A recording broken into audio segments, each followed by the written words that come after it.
It's Tales from the Head. And that's how we're starting it this week. I felt a little antsy, and I wanted to just get that angst out and say hi to Danny and say hi to all of you. What's up, everyone? Hello in Audio Town and hello in Video World. I've been absolutely inconsistently terrible about YouTube posts. We're about 4 episodes behind on that. And I say we mostly because it's Tales from the Head, but it's definitely on my shoulders for not doing it. It's the producer's side end. Yeah, actually the producer is at fault. Yeah. So if we're looking for a new producer, if anybody knows one. Yeah, pro bono. Yes. 100%.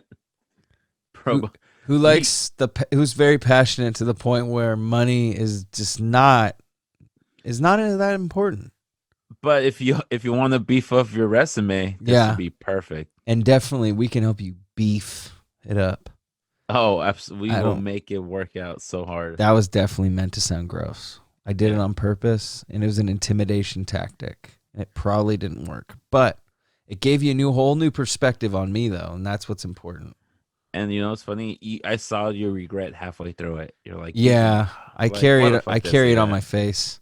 Yeah, I don't always have a good poker face. Yeah, you definitely did not like the outcome of that. But no, you got to deal with it now. Yeah, it was like it was a turd sandwich, and I just had to eat it. Yeah, you're like, well, shit, I'm gonna have to commit to this. I mean, I made this. I can't waste the lettuce. So I was kind of like just walking along. No, but what I was, thinking today was just, like I always dread certain days of the week, and then maybe we amplify other days, right? Mm-hmm. So like everyone typically is Mondays the tough one because you're getting back into the modes. Sunday's the precursor for some people that are like dreading the next day. Some people are like that. And then you got the opposite, which is similar stress, but it's just the opposite emotion where you're so excited that you put so much stress into those days off to get all these things done or have such a great, fantastic experience doing something instead of just tackling it like an adult. So, yeah, I wrote a few things down that I noticed that were interesting that I think can help with that.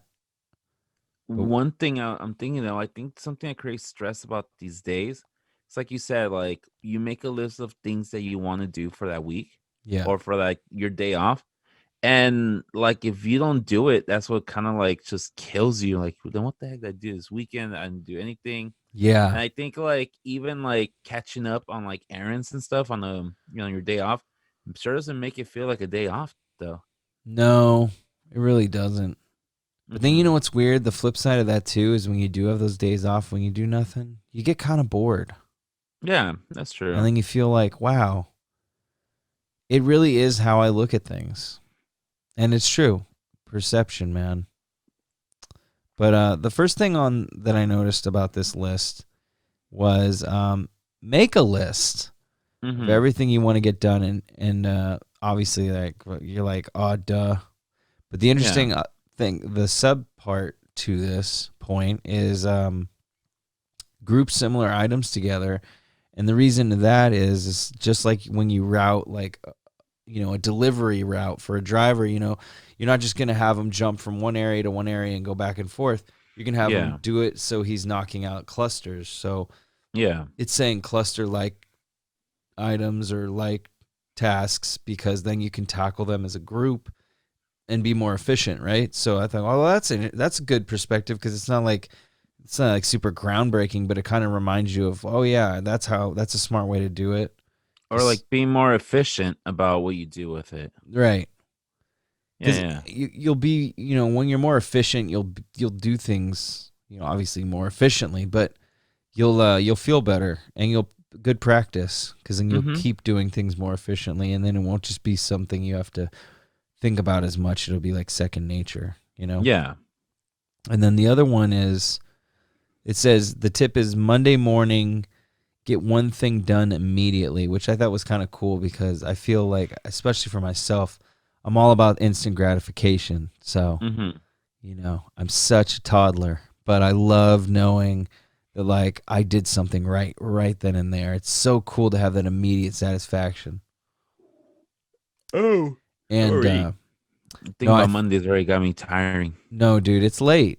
Oh. And No, but I was gonna say that makes sense though, dude. Because like I feel like on Mondays, just psychologically thinking like, oh, it's Monday, you're dragging, you're just starting the day. It's yeah, like the beginning, like you're doing something you don't want to be there yet, you're not ready to be there. But I think by knocking off something like first thing Monday morning, that's already like, all right, well, I already done some sort of work. I already did I've been productive. And that's like I think yeah, psychologically it helps you like to kind of like, all right, I was very productive. What's next? What's right. next? And gets you on that, like you said, instant gratification. Like even if Monday was shit, like, yeah, today sucked, but you know what? I did that. You already put like a win in a W in the win column. You know, Yeah. it's like you start small, but you got to start somewhere, right? Everyone, Yeah. McDonald's made the first dollar one time, and like, Yeah. you know, it just helps you because we're so immediate. Everything is immediate. We need everything done right away. It's all about Mm-hmm. convenience. It's all about not having enough time to do things. So sometimes you have to be a little more, you kind of got to baby yourself into that. You got to like training wheel into your task, especially Mm-hmm. on a Monday, especially if you're hungover. So there's a lot of things Yeah. going on. But then again, if you're drinking on Sunday night to go work Monday Yeah, morning you're an, hungover, you're an you're asshole. yeah, there's more There's deeper to problems. Yeah, yeah, there's deeper exactly. problems you It's not need just, to probably well, tackle that's there. true. Yeah. Cause there's a comedian that talks about, he said it was when he was single, it was best to get laid on Sunday because the girls were turning guys down on weekends. So then finally Sunday, they're just like, fuck it. Let's do something. Mm-hmm. I don't know Yeah, how true that that is, makes but sense. it is pretty funny because you feel like Sunday. Who the hell's horny on a Sunday? But Sunday, hey, yeah, because man, everybody's like dreading the next yeah, day. everyone's all depressed. Yeah, like, oh man, I gotta go work tomorrow. I want to have Um, sex. you know what? Also, another thing, Cooper, you're saying um, like do something Monday morning right away, instant gratification. Yeah. And like making a list of things to do. When I was taking my stress classes for like therapy and stuff like that, Uh-huh. um, they will make us do that. They'll make us what's one thing you want to do for like the week? Right. All right. You write it down. And then they'll be like, all right, on Monday, what's the possibility of you doing this on Monday? Oh, 1 to 5, and then like why, and then next day and following day. Then it went from one thing to like doing multiple things that you want to do. Like, what's one task you want to do per day? And I remember my therapist was saying, you know what? Something you should always do is just do your bed every Oh, make morning. your bed. Right. Yeah, like wake up. As soon as you're up, just do it. Like even if you're gonna go, like if you're peeing your pants or something, Yeah. just do that. Because rather, once you come back to your bed, you see your bed's already done. You're not gonna lay back down, and you're like, okay, I already did that, and it kind of like forces you to Mm. like Yeah. be proactive and be like, you You know, already you liked how it feel. You liked how it felt to complete a task, so you want to do another one. yeah, and Yeah. you don't feel like a failure, dude. Like Yeah. honestly, like you're It like, is oh nice shit, to come back home yeah, to. I mean, I'm not picky, but I will admit it is nice to come home to a made bed. yeah. I mean, and just full, transparency. I haven't done my bed like in 2 or 3 weeks, No, dude, I never made my bed. Really, and once I started living with Steph is when I wasn't doing it. Like it just there's little things that I know I'm different. Like when I hang mhm, out with my buddies, some of my other friends and stuff, I'll just pick up on stuff, and I'm like, oh, I wasn't always like this. yeah, But it's like it's weird when you become a family husband thing. It's like you morph, you change. It's yeah. strange. It's so weird. But it's like Like, cool, but it's just like you're like, damn, it's like when I was it's like I'm so different than what I was like 5 or 7 years ago. yeah. It's just odd. No, and like I will do my bed, but of course it's like in the afternoon after like, nah, I gotta clean that up. And then Yeah. like my desk is a complete mess. Like I was looking at pictures, a picture posted right when we went to quarantine. I'm like, oh look, this is my new workspace, and it was like clean, everything was organized. Hmm. And now like there's still organization, but it feels so cluttered. And I've been Yeah. telling myself like, oh, I'm gonna tighten it up or fix it up, but it Yeah. I just don't do it. So that's probably something I'm gonna challenge But then myself you to. feel real. Do you eventually do it and you feel hella good about it? Yeah, you do because you're like you feel like there's so much space. Like, dude, my room is a freaking mess. Just random shit like thrown all over the place. And I'm like, I know. Like, dude, I have a sack of clothes. Of that I'm gonna take down to the donation center. Yeah. And it's just there. It's not like I can just not put that in my car Wait. and like So drop do it they off. do the veterans pickups and stuff like that? Do you get those in the mail? No, which one's those ones? Well, they did. They used to do. They did those when we lived in San Lorenzo. So Uh-huh. they would send you a bag Uh-huh. and it just says fill it and leave it at at the street.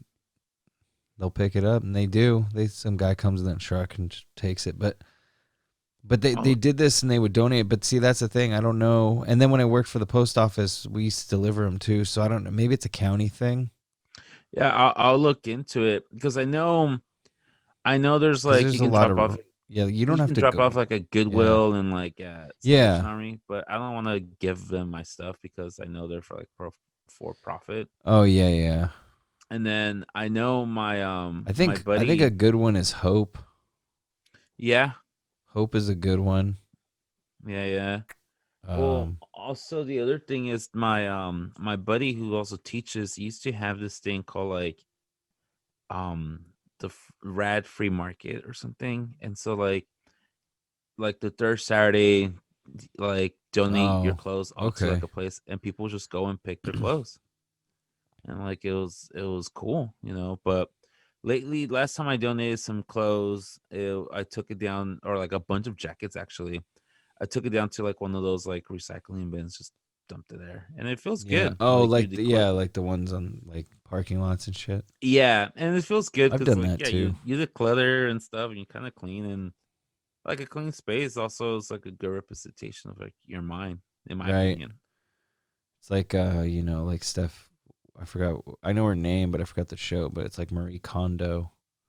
You Oh, see, I'm you afraid. liquidate. You liquidate. Yeah. You just the whole concept of the ideology is you liquidate, but if something doesn't bring you joy, then you don't need it in your Mm, life. It's just there. yeah.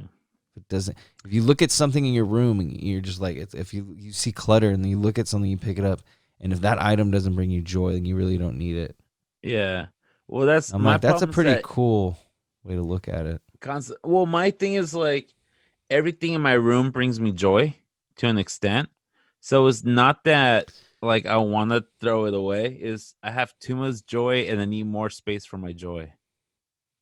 Yeah, no, I got you. I mean, I got a whole shelf of joy. I got a whole closet full of action figures, toys, and all kinds of stuff that I think looks cool. I mean, yeah, I think there's exceptions, but I mean, if you feel like like it's stressing you out, like I'm not saying it is. Clearly, it probably isn't. No, But if it yeah. gets to a point where you feel like annoyed or something in your space, sometimes just cleaning things up a little bit makes your eyes like one, it makes the space bigger, and then two, Yeah. it's less clutter is not soothing for anybody. I don't think. I think it's just No. some people just get used to dealing with it. Yeah. You know. It's definitely like when it's cluttered, it definitely makes you feel like just anxious and stuff. So I Yeah. can see Well, that. I mean, it's kind of going against what we're talking about. Like the whole thing is starting your Monday with a task finished, and clutters Mm-hmm. a bunch of unfinished tasks. Yeah. Basically, just you're looking at everything that's not done, which is stress. Um, And I you think know. like just to piggyback before we continue with the list is like yeah, and I think one important like when you do write down like the list of things that you want to do or the task, Yeah. rather than being general, like be specific. Oh, definitely Like be specific. like oh, I'm gonna clean my room. Like, well, I'm gonna organize my desk. I think that's a good Yeah. start. And then the Right. following week, I'm gonna organize my bookcases or organize this or Like, don't be like, I'm gonna or win a Nobel Peace Prize. yeah, Like like that's a don't that's like a yeah, lifetime exactly. goal. You got to Yeah. start smaller. Yeah, baby steps. And then I think that's where it kind of like doesn't feel overwhelming or stressful because rather than focusing the whole thing, it's just like one little thing you're focusing at the time. So Yeah. Well, rad. and you know, it's just good to focus on one thing at a time, so you can dedicate your quality time to it. Um, Absolutely. this one's kind of good, but it's not something crazy. So make your social plans for the week in advance. I think it meant this in a way of more like it did elaborate. It said make your plans and don't leave your schedule open all the time because basically what you're saying is you're letting other people dictate your schedule. Yeah. So it's important to stick to your schedule and say no when you want to. And then at the same time, I think of this in another way, which is make your social plans for the week in advance. This gives you something to look forward to. Like, say you and your friends are going to go out one night. That's something Mhm. cool. So maybe you had a hard day at work, but you can look forward to that as something to get you out of feeling like shit and feeling like you hate everything and there's nothing to look forward to this week and everything sucks. But you have that one thing where you're like, I'm going to go do that. Yeah. So that's kind of a one perk. Um, this one's kind of good too. It's like pick one primary goal for the week and measure your success. Measure your success on that basis. So focus on the progress, not always The outcome the or like outcome. the Yeah, task. yeah. I think Huh. the outcome, because sometimes your outcome might be a failure, but you still need to acknowledge the fact that you tried and tested what you wanted to do. Right? It's kind of like an Mm-hmm. experiment. So it's like failure is part of the experiment because you learn from it. So I think that's what it is too. Just focus on it and measure success. It's more constructive.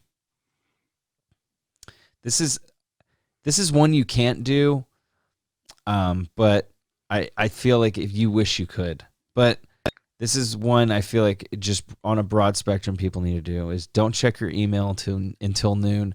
Now, for people that start your Yeah. workday at 5 a.m., how is that possible? No, that's not. I I think that's like a. appreciate that for like maybe that's a freelance contractor life, right? Come on Or now. like maybe in the weekends or something. Right. I'm like, Or okay, maybe, yeah, on the weekends that makes a little more sense. I think or like, I respect it, but I'm like, that's not always practical. no, I think it's also like people who don't necessarily need to check their emails. Right. So Um, it's like that's already not really a stress then. So yeah. boo Cause like, hoo. yeah, I don't have to check my personal emails. Like, just a bunch of spam, which is not gonna give me a fucking stress. But like at work, I need to check my emails by like, Yeah, because you got to set up I need, Zoom meetings, and if you didn't yeah, check your Zoom emails meetings. before noon, you wouldn't be doing your job. No, I'll be Or you'd be. dude. Well, that sounded crazy on By my noon, end. I'm already 4 classes deep. But What yeah. happened? No, well, I think it Oh, glitched, and okay. I heard you just go doodly doodly doodly doo, and I know you didn't say that. It's just it hella like glitched the audio, and I wonder if it recorded it that way, but Oh, that'd be it sounded awesome. funny. No, but dude, like by 12 o'clock, every day I'm already like 4 classes deep. Yeah, Like, you know how screwed I'll be? Like yeah, and the you can't make the students stay late, no, so you and basically like lose a day. Coop, you don't understand how many freaking emails a day we get. Dude, I Every just freaking day. Um, yeah, I'm probably an hella annoying shit too. it's a lot of annoying shit. And like I delete my emails, like ones like important ones I'll keep, other ones I'm like whatever. Yeah, I'm like, even with that, I'm like already over 1,000, emails saved on my oh yeah, because we gotta keep track on everything, dude. So yeah. yeah, I get where they're coming from on that one, but realistically, depending on Like your job, there's no way. realistically, you're a bitch. Maybe Yeah, it is maybe kind of. maybe yeah. Actually, I just lied. I'm checking my emails right now. I got 2,100 emails right now. See? And they're all important. Nothing spam or anything. Just 21,000. They're all marked. They're all starred. That'd be terrible. Don't star all of them. No, didn't what was his name? Peter? Oh, not Peter. Michael Scott did that, where he's like different tiers of like importance. Oh yeah, that's like kind of cool. Important, but there's like important one who's like really, really important. I'm like, Jesus. No, but I think for that, what will work also is rather than checking emails, don't check social media until like noon. I agree with that. Unless it's relating to this podcast. I'm kidding. No, even then, do that at noon. I agree, man. I think social media is something that we need to use, not something to let us not have it use us. Yeah. Yeah, and that's what it's doing. It's dictating what we're doing. It's dictating what we're learning. Use it. Don't let it use you. And by that I mean don't always watch what it's showing you. Look shit up. Do your own proactive rabbit hole going and exploring.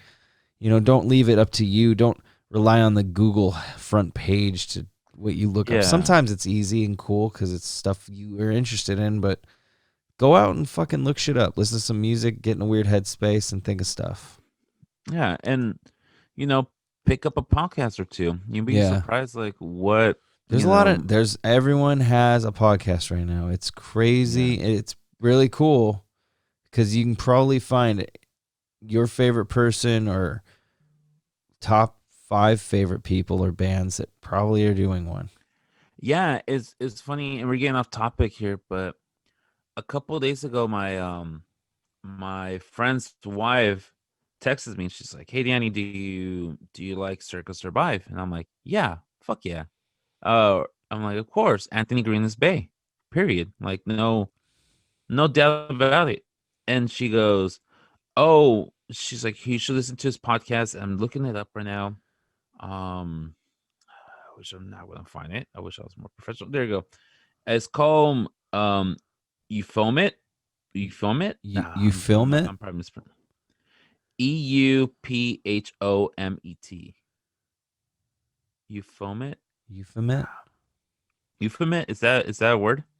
Maybe. I don't know what it means either. Yeah, well, I'm Mexican like that. Using your fucking Harvard words with me. I don't understand that. I don't understand. Anyways, is this podcast and they bring in one of the guys from Circa Survive.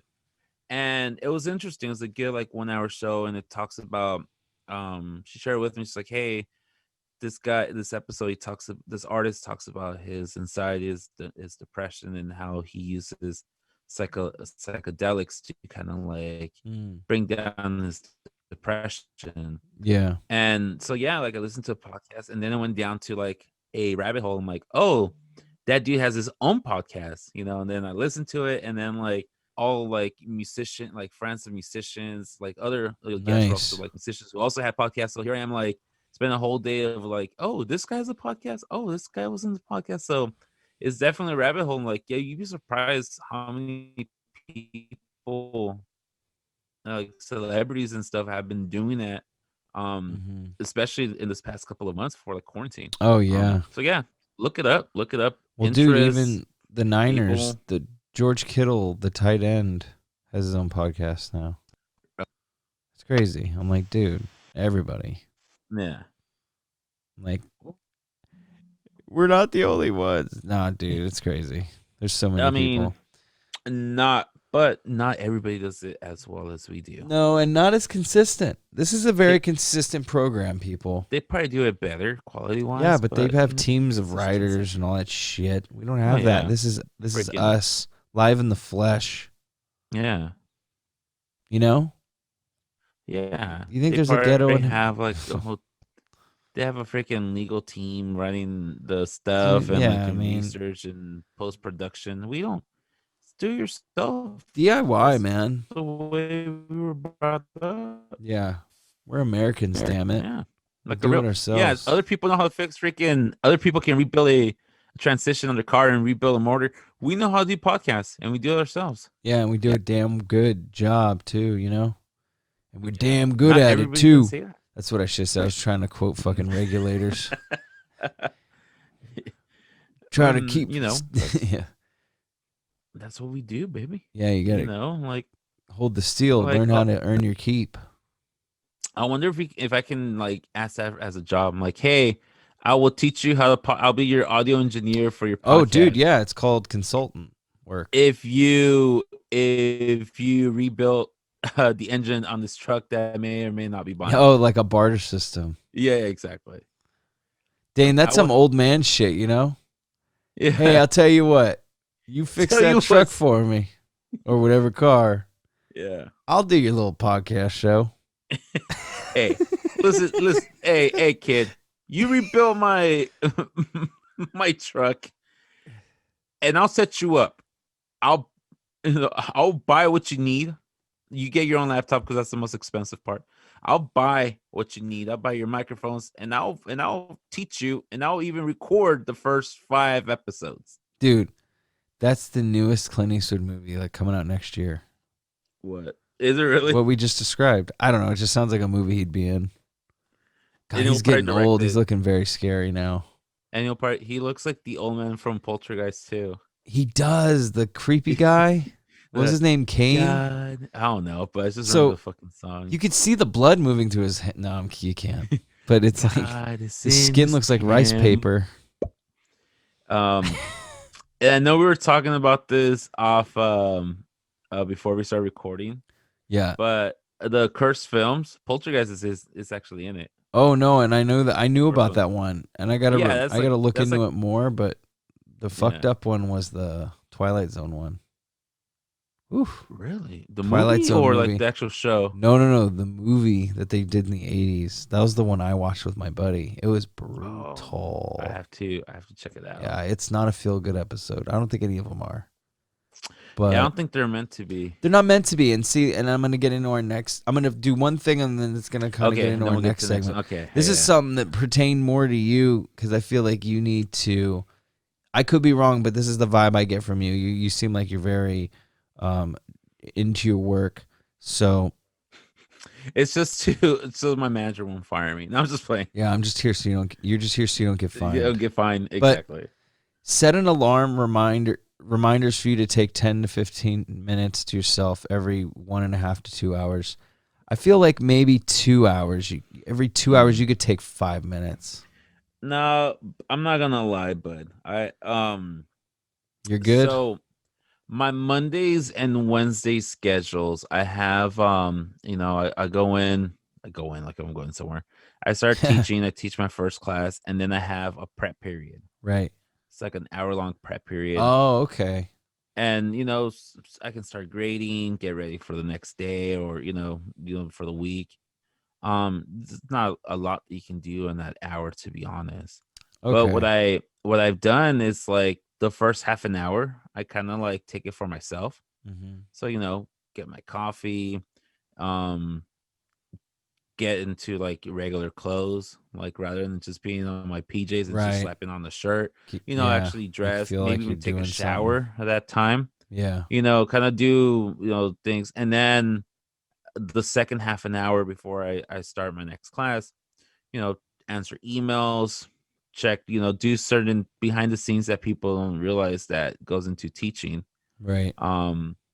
So and that's always like a good one. And then, I go back, I teach for like another class and a half, and then it's lunchtime. So luckily for my own work, it kind of does that. But definitely in the after, like even during meetings, and I'm not sure if you ever do meetings, Coop, but these meetings like in Zoom and like being sitting down for like 2 or 3 hours at a time, they're really, really tiring, dude. And Yeah, I bet. it's not like physical tiring, but it's like Yeah. draining, tiring. Yeah, like you're just so fried. Yeah, exactly. So like, make it a habit like every like 30, 40 minutes, like to get up and just like stretch or just like See, now that's when you getting up. probably wish you had those 5-minute breaks Oh, dude. Yes. for that Zoom shit. Or like that's the time I wish I was back in the classroom, because rather than Right. just sitting It's a little down, more interactive. And, yeah, in the classroom I'm walking around, I'm not sitting down. Yeah, and it's a little more interesting because you're leading, you're driving the ship. Yeah. So More fun. Well, I'm um glad I was a little wrong. And I'm glad that you kind of brought it up. And as I read it, I'm like, it's too strict. Like I feel No, like the important thing is when things get overwhelming, take a break. That's a good way to think about it. But that is something that's recommended because I have read that before. Like, every hour take like a 5-minute or 10-minute. But I think that's a subjective part, right? I feel like the length of time maybe is good. 10 minutes is perfect, but I feel like the subjective part is how often, because some people do. It is more beneficial for them mentally to get tasks done, like kind of like our last segment. So that 10-minute break might be preventing you from finishing a task, which will give you much more, happiness than taking that 10-minute break and then going back into finishing it. And maybe that's dread. So maybe take the break after you're done, and it's kind of a celebration. Look forward to the break. Sometimes it's just in the zone where you're like, exactly. I'm not going to take you're in the zone, and next thing you know, you're like 2 or 3 hours into it, and you're like, well, look how much I accomplished. Exactly. And you feel so much better. Yeah. So, yeah, I think it's all when you're feeling overwhelmed. Yeah, I think so, too. It's like, and if you're always overwhelmed, just get on some Xanax. No, I'm kidding. Don't do that. Just do 5 minutes of work. Listen to our podcast and do some push-ups. Exercise does help, though. We've talked about this before. Yeah. Just being active one way or the other. Speaking of exercise, let's work out our brains into another segment. Dun, dun, dun. All right, so I started watching this last year. I think it debuted originally on Shudder, but then now it's on AMC. But I've been back on Eli Roth's History of Horror, which is a really, really cool docuseries about genres of, horror. But like the first season, I think the first episode is zombies. The second and the third, which is awesome, they dedicate 2 episodes to it, slashers. So they're literally just dissecting genres, or I should say subgenres of horror, which is super cool because horror is a very dense genre. Yeah. And but I was gonna. Yeah, I'm sorry. I made it awkward. I'm sorry. No, you didn't make it awkward. But no, like 100%. There's different genres within the horror because, like, the slasher ones, and then there's like the gore one, and then there's like the spiritual one, and then actual. So they do a pretty good job of throwing it, and I think because they do only, and just like that test thing, they focus on one. Topic the whole episode. It's an hour long. Season 2 starts with Houses of Hell, which was super interesting to me because it goes really. So it picks like 5 or 6 examples, 6 to 8 examples throughout the hour, but it goes really in depth with the movies. Like it shows you the graphic parts. It talks about parts that are really cool. So it's really, really interesting because I feel like it also might be a good way for people to get immersed into it and know what to like help them figure out maybe what they might like about horror. Because it's definitely a show that'll help you decide whether you love it or you don't ever want to watch it at all. Yeah. Because that's just what horror is. And that's the other thing that I really enjoyed about something that they alluded to on the show during an episode, which was perfect. It was the body horror episode, which was fucking brutal. It focuses all on like extreme torture shit and just creepy morphing stuff that goes on in certain films, kind of like stuff I've never even heard of. But anyway,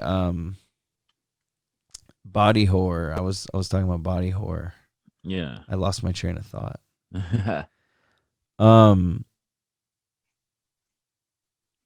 Stupid. But anyway, I remember. It was a segment he was talking about. So it was body horror because it's so gruesome, and the whole point of horror is that it's supposed to be something so grotesque and disturbing, not just for your enjoyment, but it's also something that helps you educate yourself on like what you don't like and what makes you uncomfortable, because some people are drawn to things that make you uncomfortable. Yeah. Like on an entertainment level, not maybe probably on a personal level. I'm sure no one's really like that. But I like stuff it's shock value. It's always been I've always been a sucker for it. I love it. I've always been interested ever since I was a kid. Like, I remember for me as a kid, my young memories of horror is like Freddy Krueger. I just remember, I think, Yeah. what was it? Wes Craven's New Nightmare was like the new thing when I was young. So there was a new Freddy Krueger movie while we were kids, and he was scary to me. And as I grew up, I learned he was much more comedic and comical than a lot of the other ones. But when you're only like a child, Freddy Krueger's pretty You don't know. terrifying. Yeah. And it's funny because I was thinking about this a couple days ago. Like when I saw Freddy Krueger when I was like super young, I was like, man, that's a messed up concept. Like, Yeah, this man kills you in your sleep, so yeah. you have to Can stay you awake. escape him? Yeah, to escape, so you will not be able to go sleep and kill him. But your body naturally will just knock out and go sleep because it needs that. So it's like you're essentially is like a small torture thing where like you're torturing yourself to like to stay Yeah, awake, or else you're like, and then like you're meeting your doom. And then there's different parts. I'm like, oh, cool, he's killing them in very different ways. And it wasn't until recently where I revisit those movies and I'm like, dude, this is freaking hilarious. oh, it's so funny. Like my favorite line, and I'm gonna get this tattoo someday. Is from part two. Freddy Revenge, whatever it's called. It's part two. Yeah, And there's this scene where you had 35 plus years or whatever years to go see this movie. So I'm sorry if I spoiled this for you. yeah, There's this scene where like there's a bunch of teenagers, Freddy's back, and there's like a pool party. And yeah, fucking yeah. Freddy like first mixing his parents, and he's fucking doing Freddy shit. He's slicing and dicing everybody and setting shit on fire. Right. And some kid goes up to him and he goes, relax, it's okay, just tell us what you want. Like he's trying to talk some sense Yeah, to fucking Sir Frederick of Cougar. Like, you're not yeah. gonna do that. You're No. not gonna talk. That's so white. Also, that's Yeah, a white true. person. Try and Like, neutralize the situation. yeah, like why would you? This guy just fucking killed like 20 people and set shit on Yeah. fire. He has gloves full of You knives. got you got the try fucking to you got the fucking arrogance to think like, "Oh, but you know what? He'll stop for you." Yeah, let me talk to this guy. Oh, you know what? And I'm going to murder. No, I'm not going to murder this old lady. What do you have to tell me, man? he's like, you know what? This guy's right. He's okay. This guy's right. Let me hear him out. Let me pull my pants back up. I'm a reasonable guy. So the guy goes, so the kid is like talking to him, and then he goes, just, just tell us what you want. I'm here. I'm here to help you. Yeah. And Freddy delivers the greatest line of all time. So the guy goes, I'm here. I'm here to help you. And Freddy goes, help yourself, fucker. And he like fucking slices him and just dies him. And I'm just like, that's exactly how you will respond to that. Like, what the fuck is this guy's gonna do to help Freddy? And see, that's what I love about the horror genre is it's such an honest genre. Like, even horror movie murderers can't stand pretentious assholes. Yeah. So there you go. I thought that was just hilarious. Freddy going, help yourself. And like, you have no idea. Like, my brother Juan or my brother Rosendo will come up and be like, hey, man, I'm just trying to fucking help you. And I'll be like, hey, like the great Frederick of Cougar once said, help yourself, fucker. Like, dude, it's so good. And they're like, no, you're right. You're right. Like, it's just like, dude, come on, man. Yeah. But yeah, like, it got ridiculous. Like, him putting people like in video games and fucking. That's the weird one too. I didn't really like that one as much because it was the dude. They try to change the thing and have him be a guy. Mm-hmm. It was a very and there's a connotation with that one. It's known as the very homoerotic Nightmare on Elm Street. That's the actor's gay. Like, but I don't know if his character was, but that's the whole argument with that one is it's very homoerotically. And if you watch it, like, if you watch the deaths and like the way the scenes are, it's done up in a way that's a little different than the rest of the series. Is that the one where like there's like a shower scene and like Yes. the guy by himself taking a Yes. shower and like the shower? Yeah, Yeah, okay. and the heads come out. Yeah. Yeah.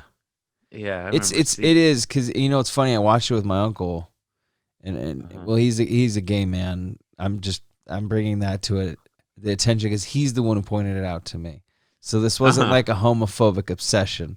This was Yeah. actually someone saying, "Oh, this is the Somebody within homoerotic the someone within the." within the LGBTQ community brought it up. Yeah, and So he you know brought it it's up to my gay. attention. Right. Yeah. So then I'm like, "Oh, interesting."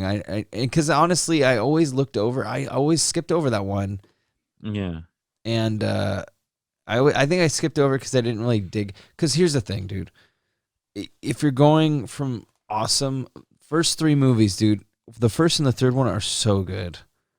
Yeah. Second one's definitely the weak link. Like the first one's just the first one, so it's dope. Yeah. You Yeah. get Johnny Depp dies and And so with the much cool fucking shit Vulture happens. I mean, blood. it's the Yeah. first one, and then you got 3 Dream Warriors where they learn. You get these kids that learn to fight him in their dreams. Oh, it's such a cool one. And then Dawkins does the music. Yeah. Super metal, but dude, yeah. So that's why 2 sucked. It had nothing to do with the guy being gay or a homo.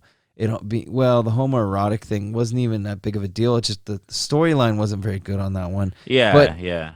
that's the thing about those movies, though, is even if the movie's kind of a wash in the series, there's always good parts. Like one of my favorite Jason movies, or I should say Friday the 13th movies. It's easily the worst movie in the series. Jason Goes to Hell, but it's one of the most entertaining for me because the death scenes in that movie are so hilarious. There's one where a lady is walking into she's walking to her car and about to get into her vehicle, and Jason is such an asshole. He pushes his hand into the car door, but the makeup in horror movies is so good. I love it. Even if it looks like shit, I just appreciate it. They made a fake head, so the door basically engulfed her into her head, and that's how she died. He was just like, punch, car door in your brain. And I was just like, dude, it's so over the top and gruesome that it's funny to me. Yeah. It's like theater. And I haven't seen Jason Goes to Hell in like hella years. But the very last scene, I always remember it because same thing, like the movie might be whack. Oh, yeah. But there's always scenes that you remember. And it's like they showed Jason's mask. And then out of nowhere, like out of the dirt or whatever, it's Freddy's gloves. And he kind of like takes and I'm like, him down. What the fuck was the purpose of that? I think that set the premise for the Freddy versus Jason. And you know what's funny is I think it does go linear with the universe because after that movie, Jason X came out, but Jason X is set in the future. Yeah. So I think you're right. I think it goes directly into Freddy versus Jason. See, that's where it was kind of whack because like but I don't know Freddy if they goes connect completely, or like Jason goes to or Jason X or something. That's the one with Buster Rhymes, and I think Buster Rhymes. You're mixing up Halloween. That's Halloween Resurrection. No, yeah. Okay. Yes, Resurrection. It's where they do the reality show at Michael Myers' house, and Busta Rhymes is in it, and he roundhouse kicks him. And yeah, and which is like no. Jason X. No. I don't think there were. I don't even think Jason X had any famous people in it. No, it was but a bad I remember movie. like they're taking his corpse up to outer space, and they gonna release it. Yeah. But one part that was funny about that movie? Oh, there was 2 parts. One part was someone gets frozen and he just pushes their body over and it just crashes and breaks into a million pieces. And I'm like, that's hilarious. And then the other one that was funny was, I think it was Jason X. I'm confusing whether it was Jason X or Freddy versus Jason, but no, I think it was Jason X where the girls are having like a pillow fight and they're in sleeping bags. So then Jason grabs the sleeping bags and just starts smashed against the walls. It's so ridiculous. Like no one's that strong, ridiculous. So it's funny. You can laugh at things that are ridiculous, but it's not that I'm laughing because I'm like, oh, let me write that down. I want to try it. You're just like, it's obscene. It's ridiculous. I feel like a lot of these horror movies and stuff, like once you stop calling them by the original names and you start using like the character's name, that's when it loses like um the specialness of something. Like okay, Michael Myers or whatever. Like we always talk about Halloween. And Right. we know when, Halloween is Michael Myers, but then it started going with like, oh, Michael Myers Revenge and stuff. Or maybe that's a bad one because they only No. first said Halloween. But like Yeah. Jason, like every time we talk about Jason, we know what the character is, but we forget that it's called Friday the 13th or Nightmare on Elm Street, where it's like obviously we're talking, Freddy or like Krueger. Chucky. We always think about Chucky, but like the movies are not called Chucky. They're called Child's Play, Yeah. at least the first three. Yeah. And It's then true. like Bride of Chucky and Chucky Seeds, and it's just like those ones kind of got dumb. No, they got really weird. Curse of Chucky wasn't too bad. I think I saw that one and I was like, wow, this one's actually okay. And then the new one I haven't seen. Yeah. I saw Bride of Chucky where I remember that one where what's her name was the chick. Yeah. Yeah.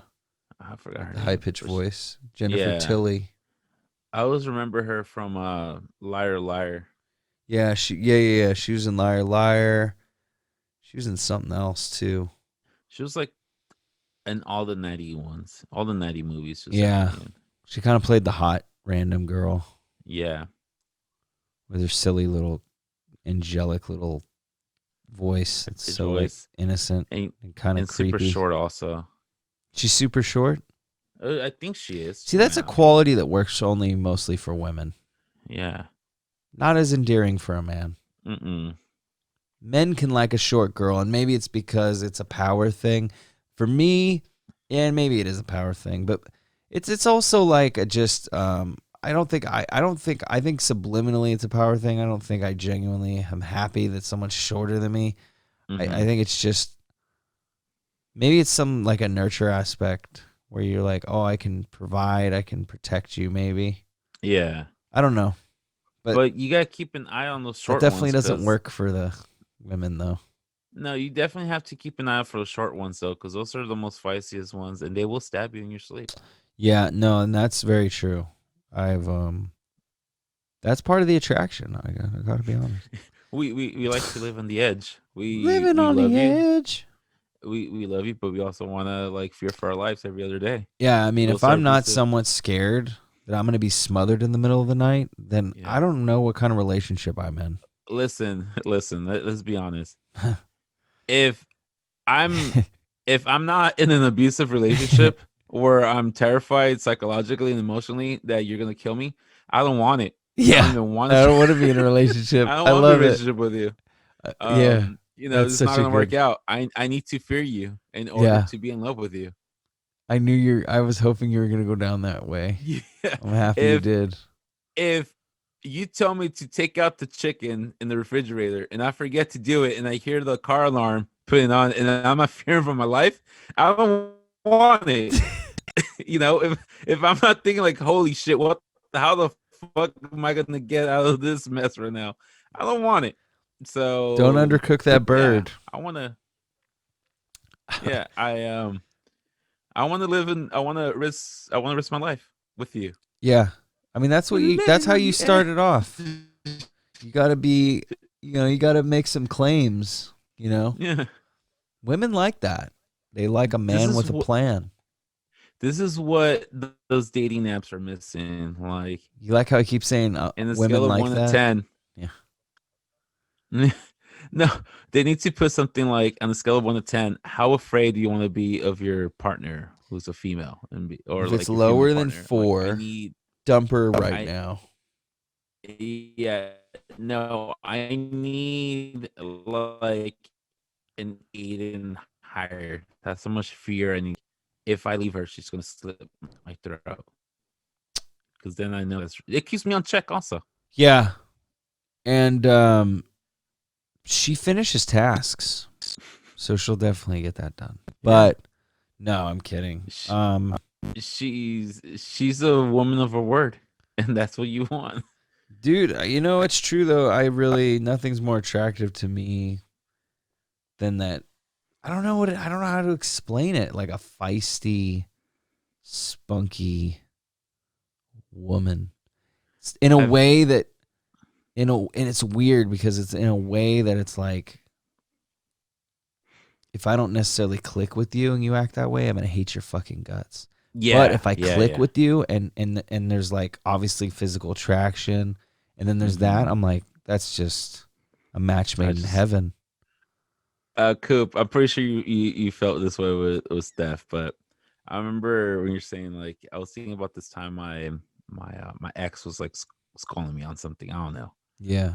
It's calling me on something, and she's, just, Danny, you know what? I told you to do one fucking thing, blah, blah. Yeah. And just getting fights, and all you can do is just smile. All you do is just smile, because in the back of your mind, like, oh my god, I'm in love with this girl right now. She's pissed off at me, but I'm so in love and attracted to this girl right now. What are you fucking laughing at? And then you can't tell her. Like, all you gotta do is like, you're so goddamn adorable. Yeah. And it's just like, it pisses him off even more. Oh man, that's such a good thing to do. I need to try that. Yeah. And next time Steph is just calling you or something, you're just gonna be like smiling because you're so attractive and be like, I fucking love you. And she's like, I should try that. I'm gonna try that because worst case, best case, she's like, aw. Oh yeah, which probably isn't gonna happen. But then it might. But then the other thing is then you just annoy her, and that's a win-win. It's so, fuck yeah, dude. You either annoy her because you're not mad. You're not the same mad level, and you're also not. Yeah, you're not matching the intensity. You're not. You're not. You're trying something different. But if she reaches for the knife, you go into the room and you call me. I'll go pick you up, buddy. Yeah, I know. Because we need to get you away from that toxic relationship. I can't. At least for 2 or 3 hours. Just 2 or 3 hours. And then you got to murder a significant other. Just give her a couple hours. Give her. Come back with some flowers. Yeah, it's like that. Like the cool off period. You know how this, like, if you want to buy guns. No, that's true. I'm like, well, dude, but that's so stupid. Like the whole gun thing. Like, so no, I get that they need to regulate it, but I think we've talked about this before. But they do it every time you buy a gun. It's not even just for your first time. Yeah. I'm like, why is there a 10-day waiting period if people already own guns? Yeah, like they would have done it. They're gonna. I understand. Maybe they could literally go back home and just shoot it up with all the other guns they have. Maybe for bullets, they should do a freaking cool off, like a 24-hour cool off for bullets. Well, the only reason that would suck is what if you're at the gun range and you want to go shoot? You gotta wait a day to go back out there. Oh yeah, that would suck. And I know they can say that's what I'm saying. Like once you regulate one thing, it becomes complicated. Yeah, and then that's the thing that stinks is then the people that are involved with making our laws obviously aren't good people. So then they have their incentives. And here we are, and it's just like, that's why I don't like regulations, because you look at things that are over-regulated, and it's like, it's just so annoying. Yeah. Like, dude, here's a good example. Perfect example. There's a Facebook group page where I live, right? And I'm not going to say the name for obvious reasons, because I don't want to put a target on my back. But me and Steph always talk about it. It's our community page, and we're always like, man, we don't really want to post on there. It's kind of like putting yourself out there, which it is, totally. And then today was a grand example of this shit. So we have parks next to our house, right, that they just built. The sod's been up for 3 weeks. So the way I understand it is you don't walk on sod for like 2 weeks. But after that, you're fine. You got to let it take, and then it's good. Yeah, grow the roots and shit. Right. Yeah. So it's fine. You can tell when it's cleaned up because you don't see the lines anymore, and it's all nice, right? So we're like, that's perfectly good. That's usable field. The playground's been assembled forever, and it's fine. They literally just did the gazebo. They even have the basketball courts. The only thing missing in the basketball courts is the lines on the bottom where the 3-point the court. They didn't paint the court, and there's no nets.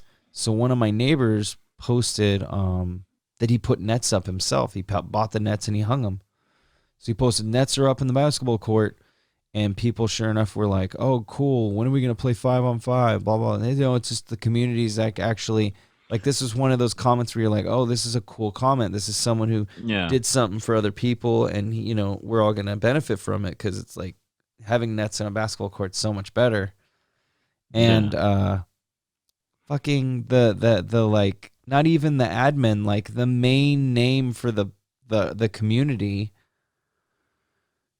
came in and said, I was so mad, but I couldn't respond because then I put a target on my back. Yeah. But I was so mad because it was so rude. The person was like, I almost said she. I always villainize women, but I'm assuming it's a woman. But the person said, you know, the park is not open. Parks have to go through a 90-day period, and then the city has to approve everything. Since the city hasn't approved everything, we'll be putting a fence up around the basketball court so no one can use it. We'll also be putting a fence around the whole park because the park will not be open until February. What? Mm-hmm. First of all, when we moved here, the park was supposed to be done in April. I get it. There's a pandemic. Shit happens. I understand things got moved. Mm-hmm. But everything's done. So, and you even said it goes through a 90-day period and then they review it. Why is it February? Yeah. And then I was so annoyed because I'm like, all these people, this guy, whatever, it's clearly because it's a liability, right? Obviously. Mm-hmm. If it's not open, we can sue the developer or some bullshit. But it's like, if it's people that are willing to like put their own money into a park so they can use it because it's their community, I don't think they're the same kind of people that are going to sue you. And they just want to use an amenity that's part of their community.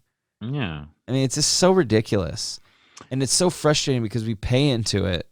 And then for them to just basically tell us, oh, you want to have fun? Well, you're not supposed to. And because you're not supposed to and no one's been enforcing it, now we are going to enforce it. We're going to fence it off and you're all in trouble.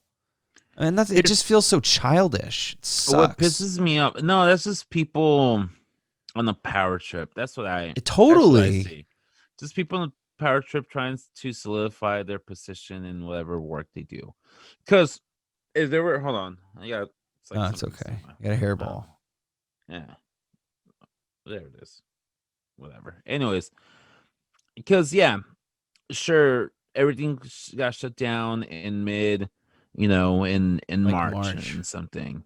But if the park was supposed to be open in April, there were only like a month from being completed. Well, no, from starting. Oh, so they didn't even start till they started like 6 months later.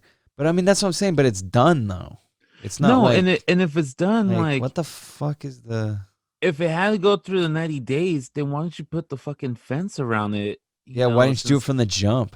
Yeah, from the jump. jump. Yeah, exactly. Now the 90 days starts now, like after it's completed, and after months of it like not being used and shit. So then I share this I screenshot it and I share it with Steph, and then I say, wow, they really do have this fucking page to just watch what we're doing. It has nothing to do with us knowing what's going on. It has nothing to do with us communicating. It has everything to do with them surveilling us as legally as they can. Mm-hmm. And it sucks, man. I hate to sound like a person that's all freaked out, like everyone's watching us. Everyone is. Yeah. Google listens to everything we do. Let's face it, people. That's the world we live in. Yeah. Everything we do is being recorded. Do you think Zoom allows you to record this shit for free? When you think they don't store this and give it to somebody? Of course they do. They have rights to this because we're using it for free, I'm sure. Yeah. They let you use it, but dude, everything you do is trackable. So it's just, you let your guard down. A lot of these people let their guard down on social media. They'll add their jobs, and then they'll go post pictures doing a bump or fucking drinking beers.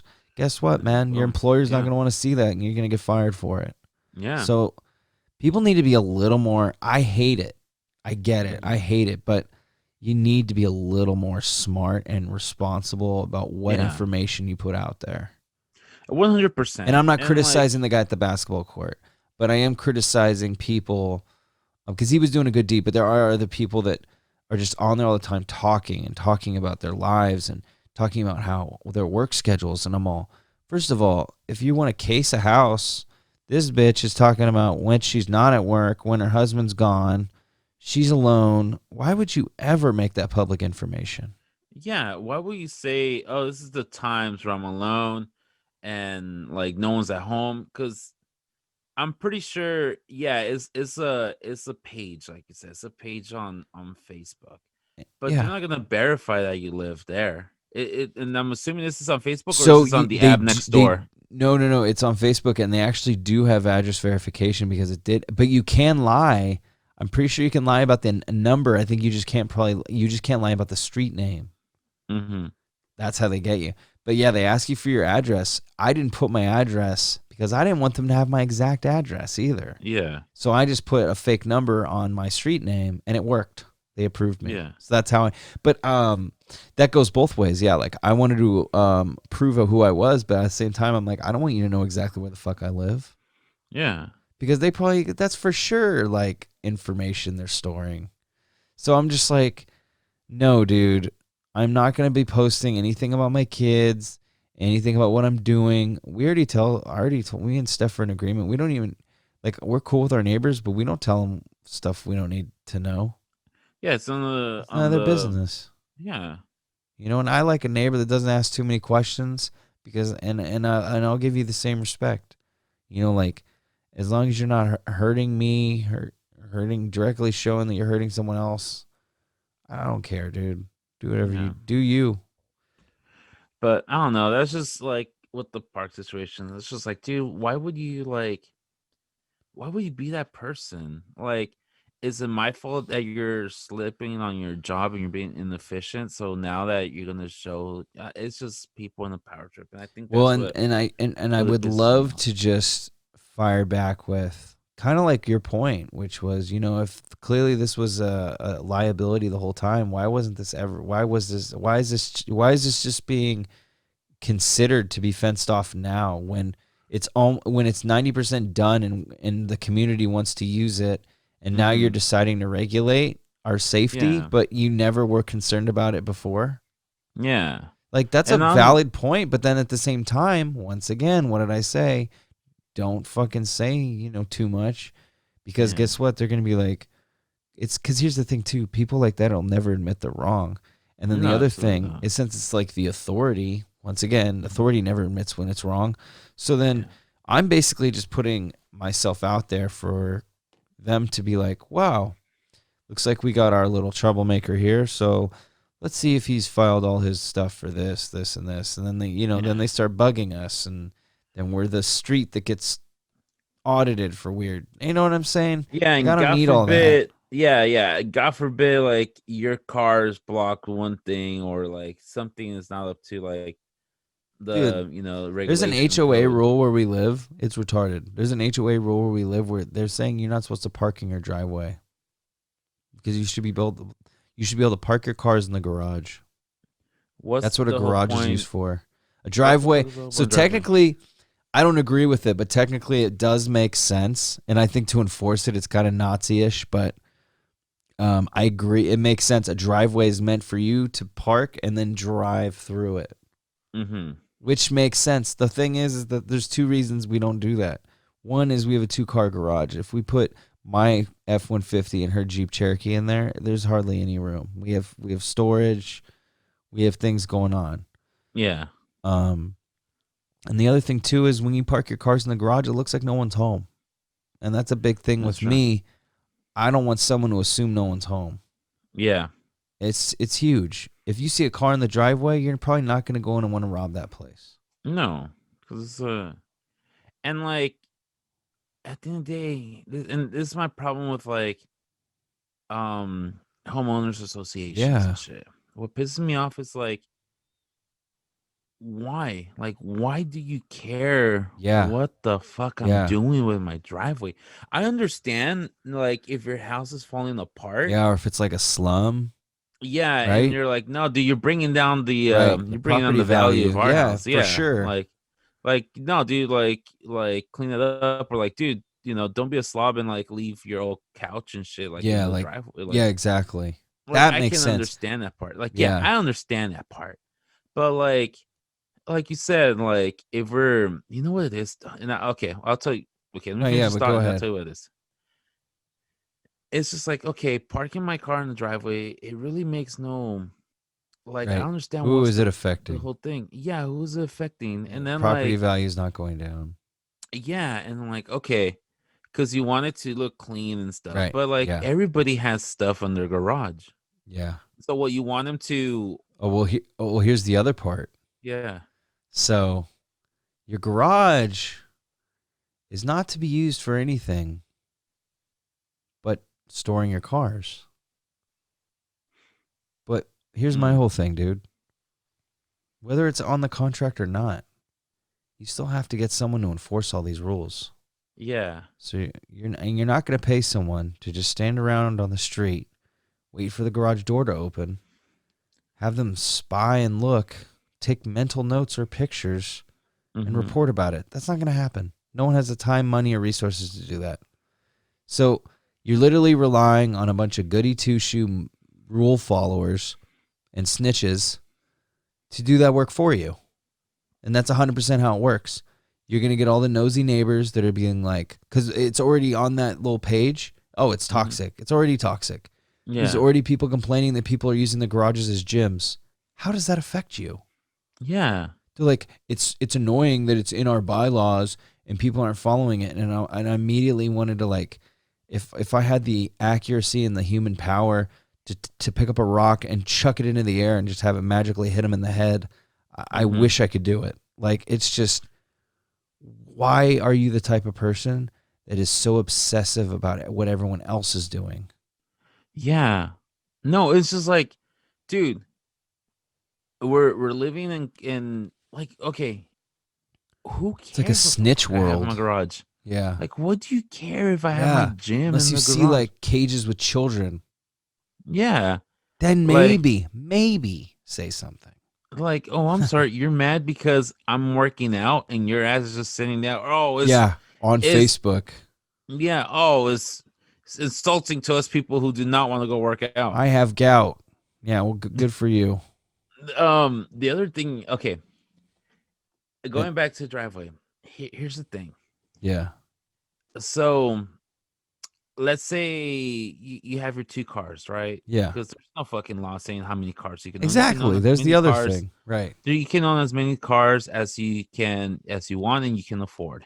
Right. That's the whole thing of capitalism. Exactly. You can own we could be as selfish and as gluttonous as we want. You can buy as much and do what you please as long as it's in, within your financial realms or means or whatever. Yeah. And don't at me on this one. I used to teach econ, so nice. Don't be like, actually, all right. No, fuck you. All Anyways, right. But my thing is like, I'm thinking back to my scenario. If I was in your place, okay, I got my F-150, my commuter. Right. My partner has the other commuter with like the babies. Okay, what if I want like a project car? Like, I'm supposed to store it in the garage. Where else am I gonna put that? Right, and then if you park it on the street, then they're gonna bitch that it's like people aren't parking the cars in the garage. Yeah, and then okay, fast forward, and I have friends who have 3 cars or have 4 cars. They have their regular, their daily commuter, both, his and hers, daily commuter car, and then there's the family car when they go and run errands with the kids or something, and if you're going to go to store, they have the bigger SUV so they can store everything. Yeah. So where's that SUV now is going to go? And then if you have like your Sunday, your classic car or something. Yeah, exactly. Your cruiser. So what you rather, and then if you don't put in the garage, if you don't put in the driveway, if you put in the street, then you can start bitching. Oh, well, so and so has so many cars and it's taking up all the parking garage and he's parking in front of my house. See, and that shit is annoying because where we used to live in San Lorenzo, it was like that, dude. Like, we live next to a family. It's none of my business, and I would never be an asshole, but I hated those people because there were about 12 people that lived in that fucking house, and they had about 15 cars. It just was insane.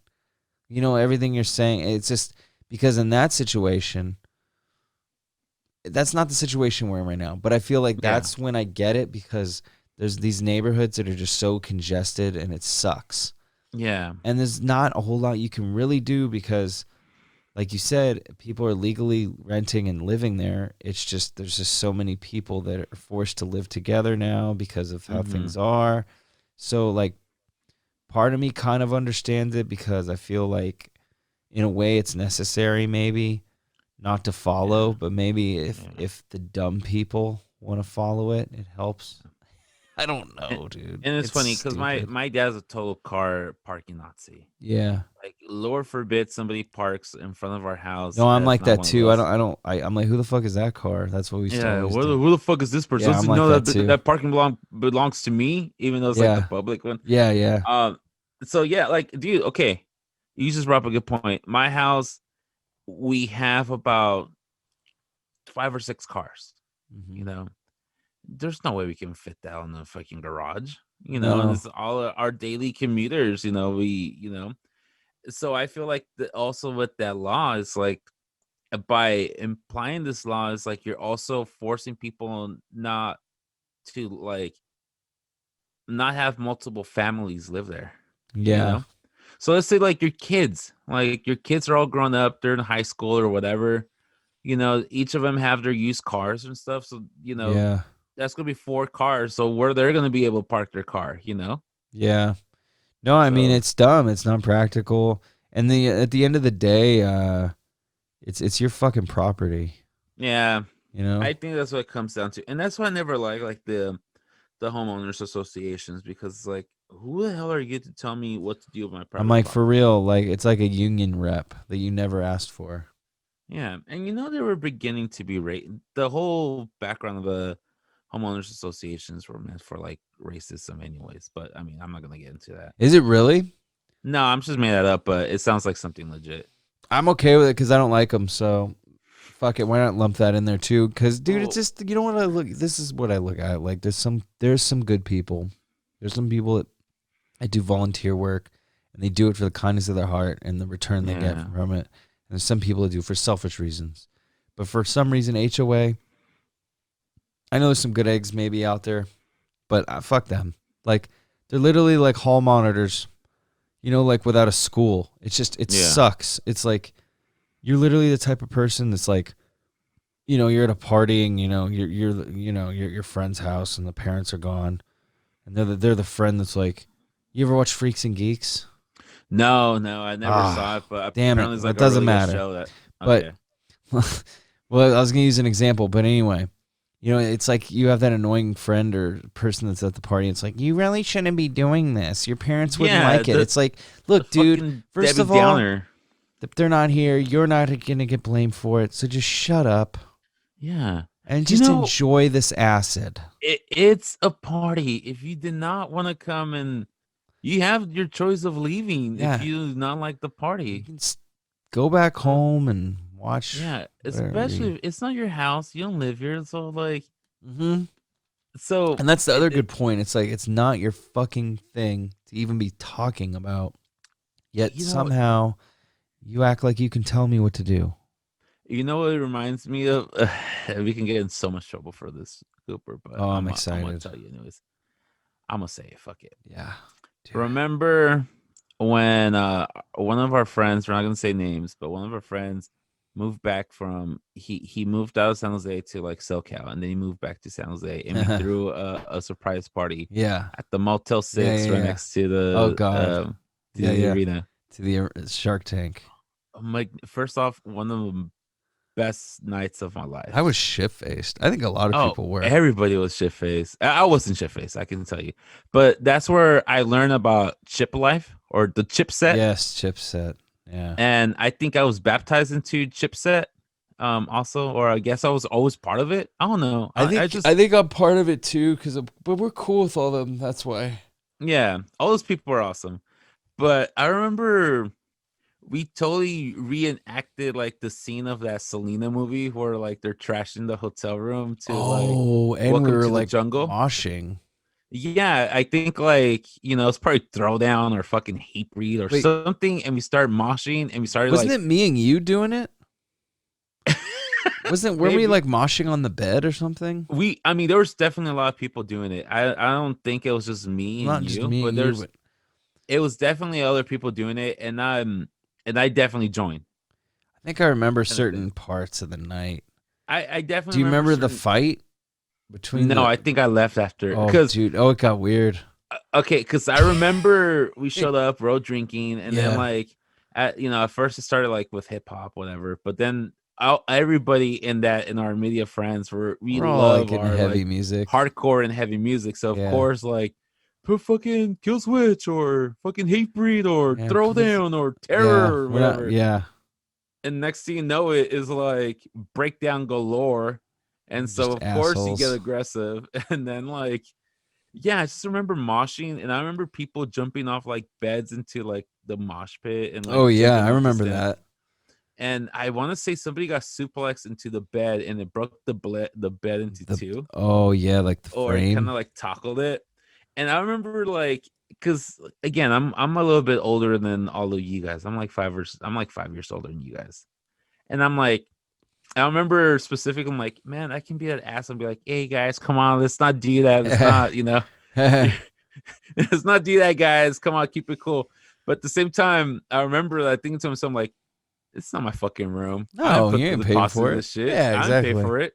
I don't know who paid for it. Watch this madness ensue. Yeah, I'm like, yeah, maybe Tom paid for it, but I'm just gonna fucking leave her. Yeah, and he's gonna learn to never do that again.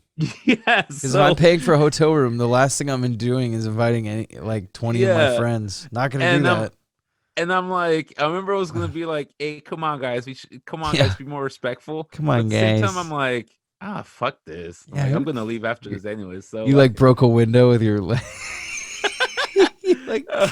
I just remember like hardcore dancing in top of a bed or hardcore dancing like, and it wasn't even that big of a room. But I remember like it felt bigger than it probably was. Yeah, but dude, I definitely remember hardcore dancing and like windmills and like all that shit. And I'm like, what's the stigma with? And I'm guilty of this. What's the stigma with destroying a hotel room? Is it because it's so rock and roll? I think so. I think it is. But it's still not rock cool. And roll no more. No, but it is though. I mean, okay. So if you hear about people doing it, you're right. But the active people that aren't famous doing it, I still think it's kind of rock and roll. Hey, hold on. I'm sorry. No, that's cool. You gotta, the dog. Dude. Oh, there. He's gone. The dog was just telling you, I'm tired of being in your little backseat, little Benji. It's time for me to go out front. He's like, no, I think my youngest brother's just got home. He's like, hey, I want to go and sleep with you instead of this asshole. This guy's not even paying attention to me. No, but yeah, I remember that. I remember like telling myself, like, dude, I can definitely like I could have been that guy. Could have been the dad. Yeah, the responsible dude. It wouldn't have gone over well though. I mean, not like anything bad would happen, but everyone would have just ignored you because they're all just assholes. We're all just assholes. Yeah. And shut the fuck up, Danny. I think that's what would have happened. Or like maybe not that aggressive, but yeah. No, but I think I would have been like, if I would have been like, hey man, stop. Next thing you know is like, you guys are gonna start pushing me so I can do the start moshing also. Probably. We would have coerced you into joining us. Yeah, so I just might have no choice. Yeah. But yeah, I definitely remember like two-stepping like in the second floor of a Motel 6. Yeah, that definitely was on the second floor. God, could you imagine trying to get some fucking sleep? Luckily, it was a Friday, I think. I think it was a Friday because I got out of work at U-Haul. Yeah, and most definitely that hotel was not used for sleeping. No sane person. No, it's a fucking downtown Motel 6. It's a fuck hotel. Yeah. It's party or fucking. And I remember after that, I left. I left, and then later, like the next day, I heard like, yeah, there was like a fight, and dude, the fight was so stupid. So like some pimp was next door also, or something. I think I heard about that, but I didn't see that. But I heard something about it though. I think that's true, but I just don't remember that part. But I remember the fight, and it was so retarded. Okay. So this is the other thing I hate about drinking is when you drink. You think you're making new friends, but you're just meeting other people that are drunk. Yeah. And there should be a distinction. Like, have a good time, but then like leave or maybe you still hang out, but people get way too comfortable when they're with alcohol. So sometimes they put their guard down and sometimes they misread situations. In this situation, I feel like these guys were just drunk dudes. They were just chilling. And our group was way too belligerent. Like they've just been partying too long. Yeah. So there was a moment where like me and Ben looked at each other and we're like, we're the assholes here, huh? And he's like, yeah. Because we weren't doing anything, but we were watching what was happening. And we're like, I think we even had to pull people out.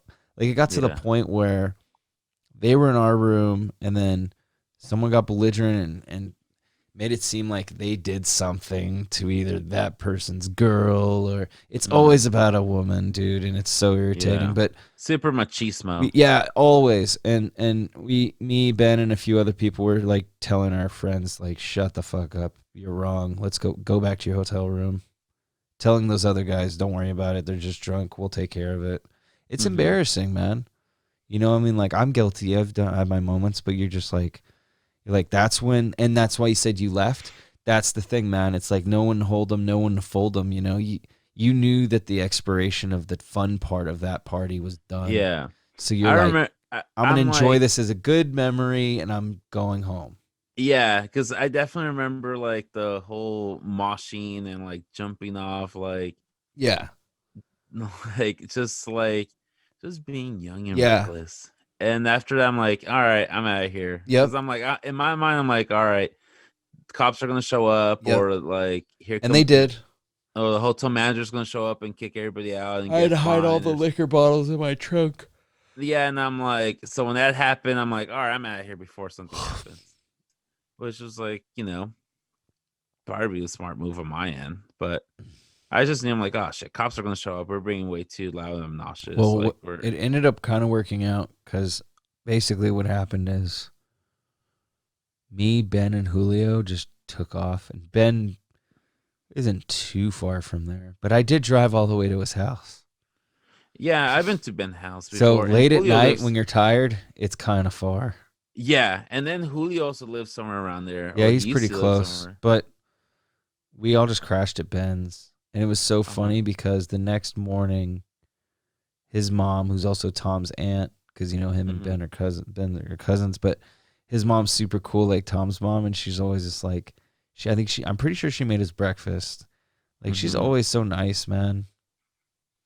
It's like even when we were in high school, I remember we'd just all be hella, like, stoned, crashed out on the floor, and she'd like make chilaquiles. That was the first time I had chilaquiles. Yeah. And I was like, man, what is this? This is so good. And it was like so simple, and it's one of my favorite dishes. But yeah. Quite an experience, dude. But yeah, I remember that night. And I don't replay it. I can't remember parts of it. I know what we did, but I can't remember it. And every time I try to remember it, it just cuts back to that Selena scene, the welcome to the jungle. And you know what? And I think like while that was going on, I think I made that comment to somebody like, dude, why are we freaking just are we listening to Welcome to the Jungle right now? I'm like, is this going on? It was just so surreal. Knees. You know where you are? You're gonna die at the jungle. You know what I love about Axl Rose, and I forgot what song it is? I think it is that song, but it's the one where he's just going, yeah, yes. Is that like shut up, Axl? Like, what are you doing? It off. Like, I always just picture him like fucking shooting, you know, just finishing up. Like, bro, what are you doing? Like, which producer was behind the freaking board and went like, "Hey, Axl, yeah, that was great. Do like 5 more of those. That was great. I love it." Yeah, his money shot sound is like, "Shanananananananese." That's what I want to know. Like, I'm gonna come. Hey, that's what I want to listen. Like the producer going, "All right, Axl, listen me out. When you go, when you're gonna say knees, really extend that, but like." You know, go like almost stutter it. Like, yeah, like if you have Tourette's or something, like knees, like, and then go high though, like someone just took your balls and ripped them off. Yeah, and like, trust me, actually, no, this is gonna make the song. This is gonna be great. And then, okay, no, this is good. But we need more ominous voices. So I want you to just start making moans, but high pitched ones, and we'll make sure they're in tune with the drums. Yeah. I want them to sync. I want them to harmonize with the toms. No, just want to know which producer, or audio engineer, or manager. Like, I wonder. I want to know if Guns N' Roses came with these ideas, and they're like, "All right, we want to do this for this part," or like while they're recording it, the producer's like, "No, you know what we gotta do? We gotta do this." Yeah. Like, but you know what's funny is while I'm making fun of this, they're just sitting on gold. Yeah. So. Here we are. I am just a hater. Here we are, 30 plus years after the song came out. Oh, that's funny, Danny. Still talking about it. Yeah, Danny, how many platinum records have you put out? In my mind, realistically, or in my head? No, I want to hear in your mind. Now I'm interested. 2. Not bad. Not bad, dude. Yeah, thank you. That's 2 million at least. Yeah, sold about 3 million. We're 2.5 million. Make sure you get merchandising rights. No, where the money's at. Hot Topic already took it. It's gonna be like the Misfits. Nobody knows, and the Ramones. Nobody knows they're actual real bands. They just think they're like a cloning company. No, that's smart for branding. God, isn't that ridiculous? I like Guns N' Roses. I got some friends that don't like Guns N' Roses, but here's the thing: I'm sick of Paradise City. I'm sick of Sweet Child of Mine. Yeah. I can't listen to those two songs anymore. Okay, I can. Yeah, I can relate to that. You know which one doesn't get enough love? What? Nothing scares forever like the cold November. Oh, November Rain? Yeah. Oh, dude, that song is insane. And that the guitar solo is so freaking dumb, though. It's dumb. So dumb. It's so dumb, and it's only cool on the slash parts with the solo and shit. Is that the one where he's like doing the solo on top of like fucking is like it's like a funeral? I think the whole song is about his family dying. Not him, but the person's family dying, or like wife or something. Or his wife or something, yeah. But dude, that's a good song. And dude, you know, it's just like, I'm terrible at this, and I always think it sounds cool in my head, but I'll like sing the beat, and everyone's like, what is that? You know, but it's like dun dun dun dun dun dun dun dun dun dun dun. Oh, like, dude, the solo. The melody, yeah. Dude, the solo, the whole outro, dude, that riff is insane. It's so cool. Yeah. That's what I mean, like, stuff like that. I'm like, you can't even hate on that. That song is dope as fuck. That's just so creative. But yeah, I definitely feel you with the Sweet Child of Mine. And it really pisses me off is the opening solo. It's the first 2 minutes pisses me off. She got smile. But at the end, where do we go now? Oh yeah, that part's kind of cool. It breaks down. Badass at the very end. Yeah, where do we go? Where do we go now? And then he's like doing his high and his low voice. Yeah. Like, that's badass. Like, that ending is freaking badass. And then also same thing with like Paradise City. It's cool, but it's like Back in Black for me. I'm just sick of it. Damn. Yeah, like it's a cool riff, but you're like, it's played out. Yeah, Sweet Child though. The last minute is fucking like up to that. Where do we go? It's not that original melody and that riff. So I'm with you, because that's the annoying part, is just how played out the main riff of Sweet Child of Mine is. And you're right, that opening vocal thing, I'm not into it. Another good one, Patience. What's that one? All we need is just a little patience. Oh yeah, and then, But the best part. Oh, and then if you like that song, Chris Cornell did a cover of it that they posthumously released like last year, but he did it like years ago. It's so good. But the best part of that song is the ending where he goes, "I've been walking the streets at night, just trying to get it right." But dude, it's like everything he's saying, because it's like it's so groovy. It like, once again, it doesn't fit with the main. It's got a different groove, and it just finishes the song off. I'm like, man, Guns N' Roses finishes songs very, very strongly. Yeah, I just thought about it. I never liked their cover of "So Live and Let Die." Oh, I actually did like. I actually liked their cover, and I love "Knocking on Heaven's Door." Oh, their version of Bob Dylan's "Knocking on Heaven's Door" is so good. That song good. is so fucking so good. Just gives me goosebumps. Why is it when people cover Bob Dylan, it's amazing? You know what? My friend Melissa Aguilar, shout out to my to my friend Melissa Aguilar said, Bob Dylan songs are amazing, but only when Bob Dylan doesn't sing them. That's a great argument. And I'm like, yeah, because like, oh Lord, into the watchtower, Yeah, like 3. Jimi Hendrix. There you go. It's another one. You got one right there. I got 3. Knocking on Heaven's Door. Yep. Fucking knock, knock. Oh, and That's then like they 2. bring the choir part into like knock, Well, knock, cause see, and knocking on that's the cool heaven's thing door. is these Yeah. bands that cover him. He's a folk artist. Bob Dylan is a folk artist. When he went rock and roll, when he went electric, he was chastised by all his fans and by the folk community. It was a huge deal to be an unplugged artist and immediately fall into that category. It was such a mainstream sellout look, even though he wasn't being a sellout. People were such dicks to him. But anyway, he a lot of these songs, like you said, All Along the Watchtower and Knocking on Heaven's Door, these are acoustic folk songs. So when you got a song like Blinded by the Light, which was covered by Manfred Mann in the 70s. Which is basically like their main No, song I'm an also. idiot. That's Bruce Springsteen. What was just the other song that you're thinking that there's so many. Oh, okay. Bruce Springsteen did Blinded by the Light, not Bob Dylan. No, but Bob Dylan did a song, the Adele covered it, and I think it's called like To Make You Feel My Love or something. Oh, okay. And He's of course Adele and of course like Adele kills it. Yeah. She sings herself fucking like goosebumps, crying. I'm pretty sure there's been like hundreds of people like wedding song. Oh, but for then sure. it's a Bob Dylan song. It's like when basically, and by like the hook is like To Make You Feel My Love, and it's like, yeah, he doesn't do it so well, but like obviously I don't fucking do no. But see, that's the thing. This is the genius with Bob Dylan.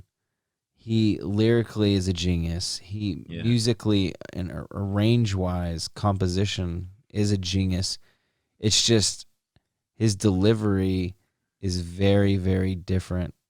Yeah. And like, dude, it's so crazy how perfect his music is, because like he another example is he Hendrix Live at Monterey, which I have on vinyl, which is amazing. But he does 2 covers on that. He does one of them is Like a Rolling Stone, which is once again Bob Dylan's song. Dylan song, yeah. Damn, Hendrix takes it and Hendrix-fies it. Like, first of all, he has a little ad lib and he's talking. He's like, "Wow, it's really nice weather," and he's kind of playing the guitar while he's saying it, which is super tight because he's so chill and just doesn't give a fuck. And he's like, "Yeah, there's Bob Dylan's grandma over there," and he's like, "Blah blah blah. I'm glad the weather's good. We didn't even see that much rain." And then like out of nowhere, he just goes, "Hey, excuse me, real quick, while I play my guitar." And then he just starts shredding, and I'm like, "Dude, that is the most gangsta shit that I've ever fucking heard." He's just like talking and bullshitting, but then he's like, "Yeah, hold on, let me just do my job real quick." Like, damn. No, not only that, but it's just like that man knew he was so fucking good on guitar. Like he was light years above the guitar. Do you want to hear some cool backstory on that too? Because you're right. Yeah. Live at Monterey was before he got popular in the States. He was fucking, because he's an American artist. He's from Seattle. He was in the U.S. Army, but he went over. He didn't get any love out here. He was playing. He was playing in Motown as like backing up Marvin Gaye and all kinds of shit as a session player.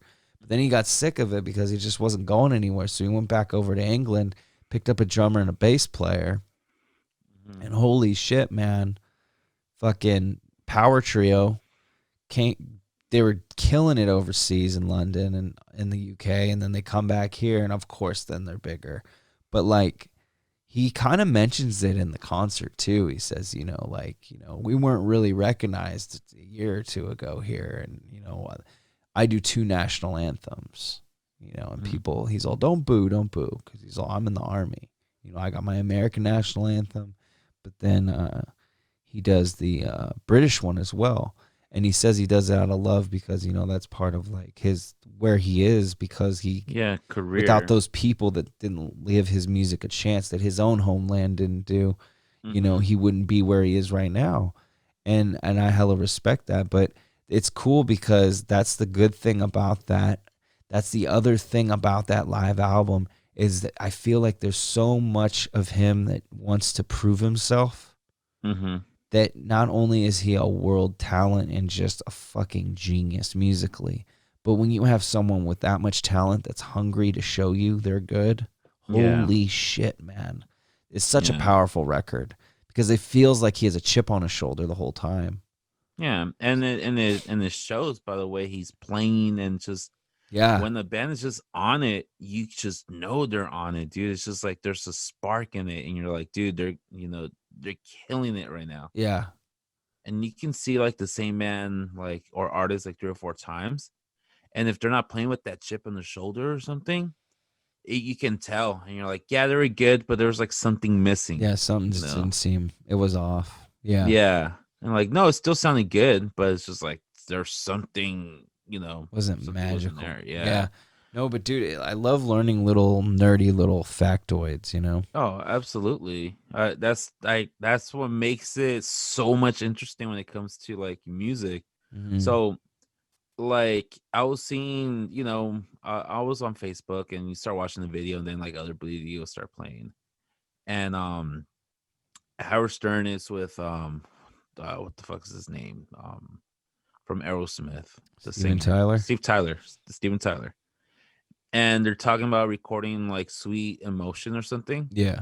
And so he was saying how like in the opening scene, like there's like a maraca kind of sound. Well, they didn't have no fucking shakers or maracas or anything. So what they used were sugar packets from like their coffee. That's smart. They use sugar coffee, and that's what the in the beginning that's like oh cool. It's like that Foley. the sugar packages that they use because they couldn't have it. And then on the little thing that kind of does like a spring noise or something. Yeah.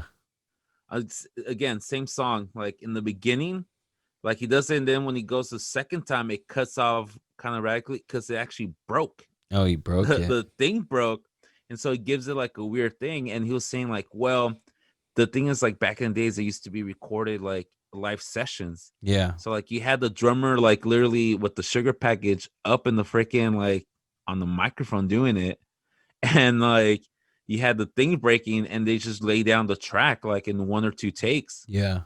And it was just or in 1 take, and then studio time's expensive, so yeah, especially back then, dude. Yeah. So like finding that little like, oh, that's interesting kind of thing. It always like gives the song more character. I think I missed that about recording nowadays. Yeah. Where now it's like too polished, just too good, or you kind of missed the imperfections.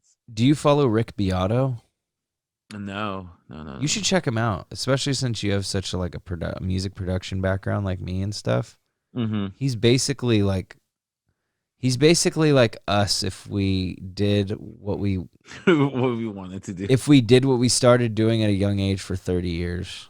Like if you did Red Room and if you kept doing Red Room for 30 years, like it's so cool to watch him. He breaks down music on his YouTube channels. He does this segment called What Makes a Song Great, and you'll love it. Oh, I've seen that. Okay, yeah. Or like what makes, and it's like he picks only one song from a catalog, and he literally like and he'll break it down.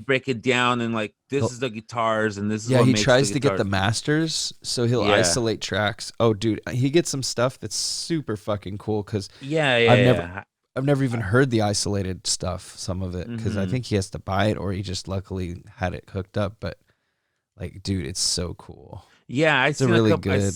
I seen a couple of episodes where like I know he did one with all the small things with Blink-182. Yeah, and he does he does a couple Deftones ones, like a Korn one also, and Korn one. Yeah, I want to say old school songs also. Yeah, but he also does. He was big. I think he was a big nu metal producer in the early 2000s. Because that was like what was popular. Yeah. So it's kind of cool when he'll like branch off and play some like 90s stuff, like metal. But he's so well-rounded musically. Like he definitely falls in like the category of like stuff we like. Anything from like Smashing Pumpkins to like Boston to dude, even like metal, like he recognizes tossing a bossy from animals as leaders, and but I mean that dude's hella good. Dude, so, like, even people that aren't really into metal know who he is, just because people that are killing it. It's probably like in the '90s, everyone knew who Dimebag Darrell was, and and just knew all these like. You may not know Pantera, but you'll know he's a shredder. Oh, it's kind of like Eddie Van Halen when he passed away a month ago. Yeah. Like my brother Juan goes is like, hey, like he's not gonna be like, oh, that's a freaking Van Halen song, but like he goes, hey, was that guy in a good? He's like, dude, so he died, and like it was, and like it's sarcastically like, hey, you think that guy can teach you like I'll play you on guitar? And I'm like, not anymore. Sarcastically. And I'm like, well, I'm better than him now. I'll tell you that much. Yeah. But he's like, nah, that dude's like, don't you guys call those guys like guitar gods? I'm like, yeah, that's exactly what. Yeah. And like Joey, who's that guy? The God, what's his name? He played with David Lee Roth, and he was also part of like he came out in that movie with Ralph Macchio playing guitar. He's like an amazing guitar player. Not Joe Satriani. Steve Vai. Steve Vai. Yeah. Yeah. Same thing. I think I've seen that. He's so good at tapping. Yeah. And insane. The same thing is like I don't know what his music is like, but I know he's a fucking amazing ass guitar player. Yeah. Like, well, he's in the category of virtuoso. So he's like, well, Satriani. It's like pretty much instrumental. Yeah. Although I think for the most part, Vai's instrumental, but I could be wrong. But I think he had one or two albums maybe with vocals. I could be wrong, but yeah, dude, they're cool, man. Like you said, they're just like, they make their guitars like Hendrix. They make the guitars talk in their own way. Yeah. It doesn't sound like anyone else. They made their own sound, which is super cool and super like vulnerable to throw all your heart out there and just make a tone. It's pretty dope though, and I don't know. So let's end the episode with this. I start my Friday with a song that kind of gets me pumped. What was did you start your Friday with a song, or do you remember starting your morning with something today? Today I actually got up a little bit late, so I wasn't able to like listen to like music or anything, get myself situated before my meetings. But I went over to my friend, our friend Ray's house for the afternoon. I'm like, hey, you know what? A little change of scenery. Let me go do some work over there at his house. So I went, and on my way, I was listening to oh wow, I just went blank. I was listening to the new Deftones album. Oh, okay. Ohms, and it was just like, dude, this is like a band for over 30 years, been doing what they've been doing for like so many, it's just so good, and still being able to produce like quality albums and quality, like their newest album myself, not because I'm like, I might be biased because I'm a fan, but this is maybe one of their best recordings they've done, like album wise, that they've done in the last decade. Dang. Maybe beyond. And I was having this conversation like, dude, this is like an album like that should have followed up like White Pony. Like, wow, this is how good this album was or That's is. Tight. So yeah, I'm not sure if you Ohms, like OHMS. I'll check it out. Yeah, is really good. As far as like what they were doing and experimenting with, I think it's pretty good. Stefan, they're all still in the band together, right? Yeah, all of them. The only one who's not, obviously, is Chi. He's the Asian bass player, right? Yeah, he passed away. That fool's hella good. Yeah. Unfortunately, he passed away. Wait, there's a guy named Chi in Chino? Yeah. That's funny. Yeah. And the guy who's in the Chino guy is not even Asian. He's he's Mexican, right? Or maybe not Latino, right? I think he's from Peru. Or he's definitely not Mexican. Like don't call the South Americans Mexican. Chino or Mexican, yeah. Colombians hate Mexicans. I was watching Narcos. I gotta relax. don't base your news off Narcos. But I know that though nationally it is like that. Yeah. No, what was I worked I worked with a Nicaraguan dude. He hated Mexicans. yeah, well, But they I got feel their like reasons, man. They got their reasons. I He feel was like also a though guerrilla in the army down there and I shit. also So feel like it's just the way we are, where we just lump everybody to be like, and doesn't even acknowledge that there's different ethnicities and countries in well, Latin but he America. was a Latino too, though. So it wasn't that he was ignorant to Mexicans. It was just that he just literally he didn't like them. Yeah, that Because I makes mean, I know sense. what you mean. There's some people that aren't exposed to certain cultures, so they're just Yeah. kind of. But he definitely knew. I mean, he was a Latin. He's a Latin man, he, dude.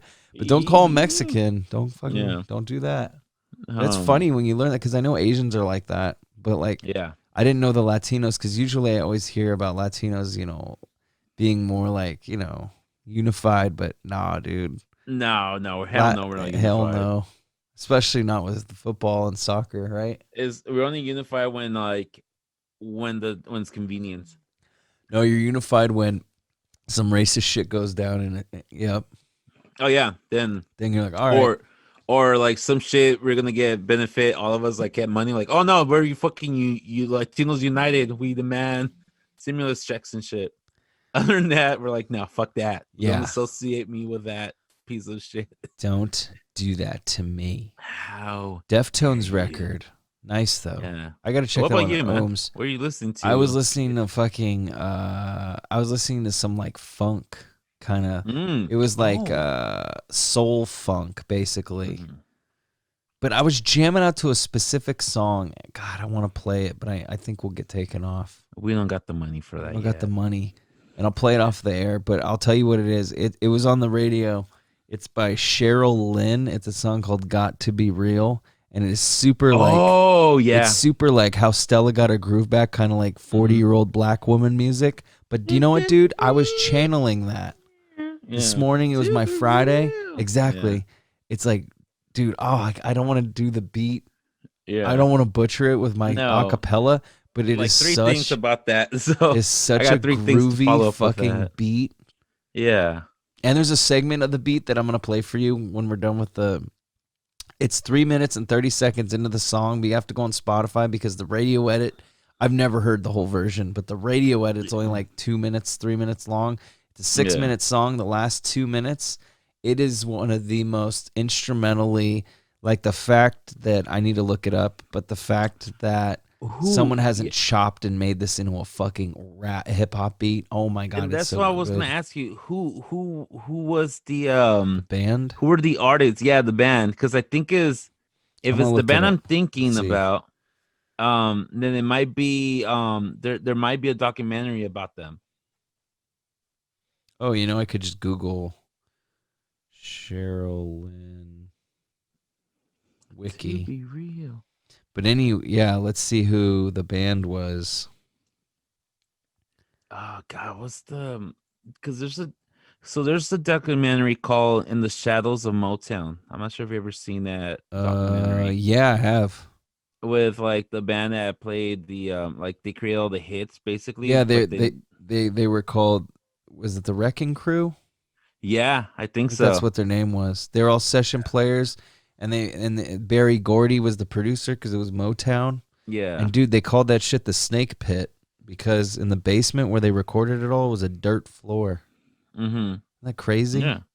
I It's learned about it and at school though. Yeah, that shit was cool. That was a good and so documentary. there's another one down in I want to say it's either Louisiana or Alabama or like Mississippi, one of those in the South. And there's this band. I know they did like Aretha Franklin's Respect, and they did like all these like songs. Um Oh, they did God. everything.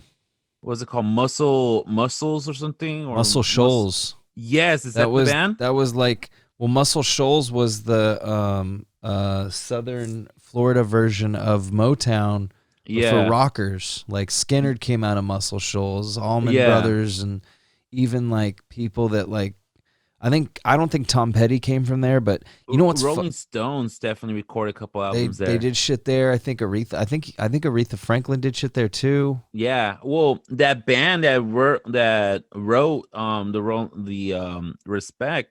So Rolling Stones came in and they wanted to do like a blues kind of soul kind of album. Yeah. So they wanted to record with that band. Right. And these band was a bunch of like nerdy white guys. Oh, and they're yeah. like, and everybody's like, no fucking way. Like, you're pulling my fucking leg. Like, no way these guys are creating these like hits and like creating Right. like these very soulful bluesly Uh-huh. kind of thing. And yeah, they're like creating all these fucking songs. Like, you're either like, I think I want to say, and correct me, I might be wrong, so they can correct me if I'm wrong, but I think Rolling Stones were there, and then like they're like, no fucking way. They thought it was like it was bullshit.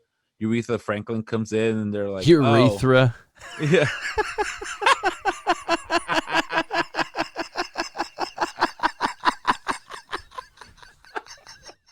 Oh, it's Aretha Franklin. Oh, it's too late. Oh my god!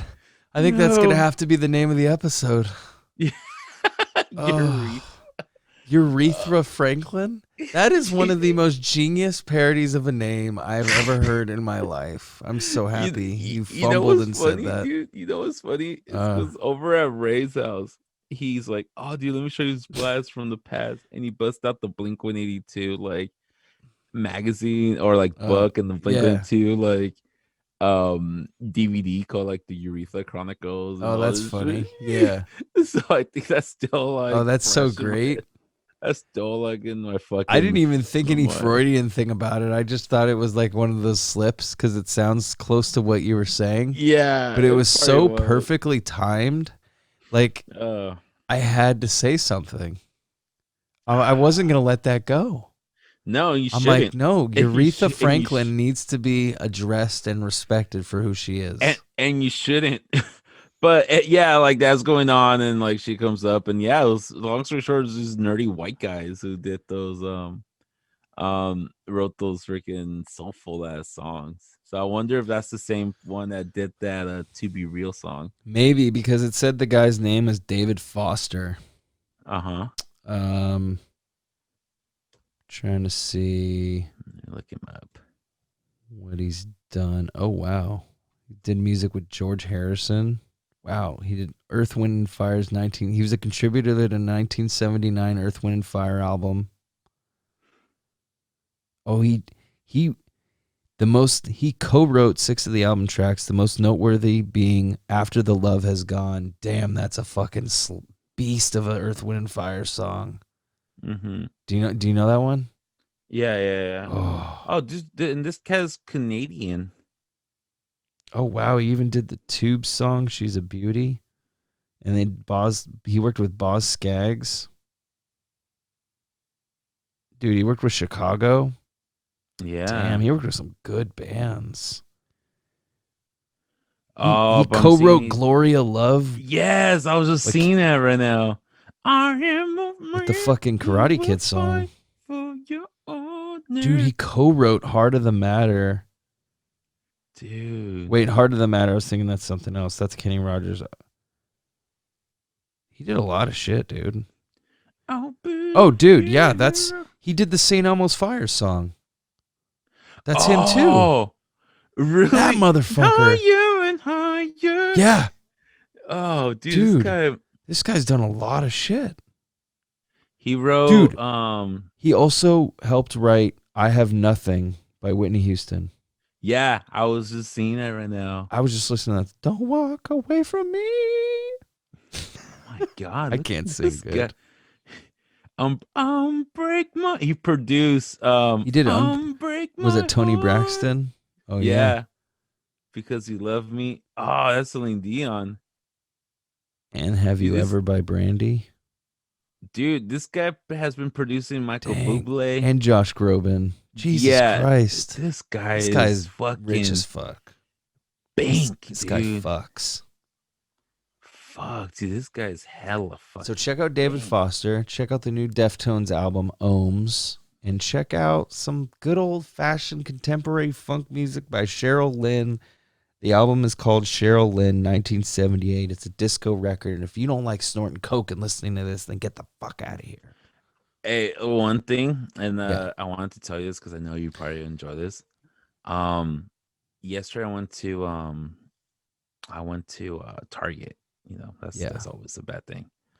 Um, and again, I was a stereotype. I want to get one thing, and then I end up leaving with like so many like. You should have got a cart. Yeah. With so many like unnecessary shit. But anyways, I went over to the record store, to the record section, and I picked up ABBA's greatest hits. That's some good music. Two disc greatest hits, and I'm like, ABBA. I flip it around and like there's nothing but hits, huh? It starts you off with like fucking Dancing Queen and like I love the vocal melodies on parts of the Dancing Queen. Yeah, you can dance. Yeah, and I hell like the part where they go ooh.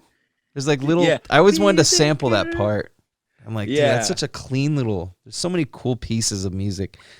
They have fucking Fernando and shit. So I'm all right. If this thing is like within like reasonable budget, take a chance on me. Yeah, I'm gonna get it. And take a chance like I went. Oh yeah, they have that one to take a chance on me. Yeah. Yeah, I got it for like I think it was like $25 or something. Yeah.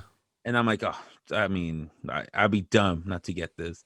But they have my favorite ABBA song in there. Yeah. Which I didn't realize I had a favorite ABBA song. What is it?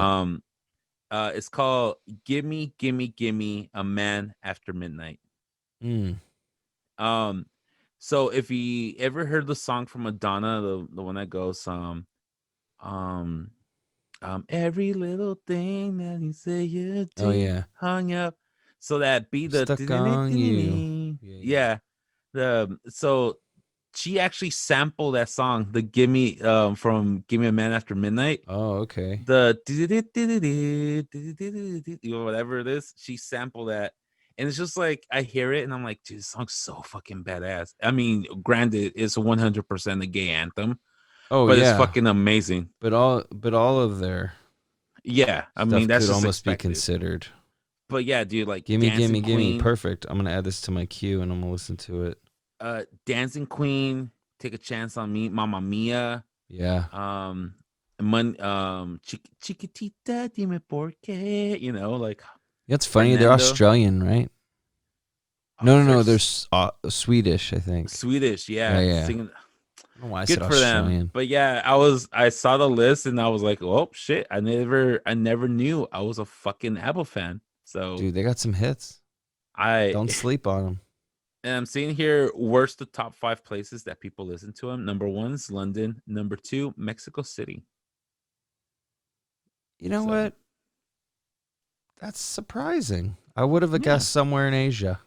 Yeah, no, nowhere. It was, and then after it was like Australia, and then like I don't know everybody else, but maybe they are from Australia. No, I feel like they are. Swedish? No, I was just looking at their names and this fucking like Bjorn, but with like the 2 dots and all that. Yeah, the umlauts or whatever they're called. Yeah, they have like crazy ass name. It's like, look, you spell your name like Motorhead. That's cool, man. I like it, man. Yeah, Australia, Amsterdam, Stockholm. Yeah, so I think they are Swedish. Good beer. Yeah. Yes. But wow. What a good little musical, fun little episode we had this week. And I hope it was as fun for you all as it was for me and Danny. Woo. This is what happens when we stay up late and record. Yeah. Things get a little creepy. The Simpsons doll hasn't gone off yet, so I probably just jinxed it. It's still a little early. It's only 1:15. When you guys watch this, it's going to be Monday morning or it's going to be Monday afternoon, depending on what your work schedule is like. But yeah. If you check your emails after afternoon. And maybe 12. By then we'll know who the president is. One can only hope. We'll see. We will see. I'm relieved in a way because I feel like based on the way it's going, we shouldn't see protests, but I hope people get tired and like, fuck this. Especially like since it's getting cold and like it's raining, like hopefully dude, it was raining on the way home. I was kind of happy. Yeah, me too. But now my car's a complete fucking mess. So I gotta We just need to clean up. Take it down to the, take it down to the machine and take a chance on it. Yeah. Take a chance on. Take a chance. Take a chance. Chance on me. Yeah. Great fucking song. All right. No, I got that. I got Chiquitita also. Chiquitita, dime por qué. Oh, and then Fernando. It's just, I don't know what the fuck they're saying, but we know like Fernando. Yeah. Oh, yeah. That's a good one. There's some good ones, man. And I'm telling you, man. I didn't realize I was a fan of ABBA. They got some good songs. It's catchy. The instrumentation's pretty awesome. Yeah. Don't tell anybody else. They're gonna know I'm not 100% death metal. Oh, I think this actually brings you closer. Oh, it does? Okay, good. Well, it's in the Nordic country. It's a very respected part for the metal area. So I think you're good. Norway, Sweden. I want to say Carcass came out of Sweden. Didn't At the Gates come out of Sweden? I want to say Behemoth is from Sweden. Maybe Norway, but still, that's not far. Norway, yeah.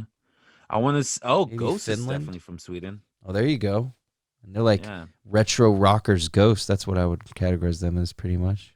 Yeah, retro rockers, satanic metal. Yeah, that's not really heavy. You were expecting them to be heavier.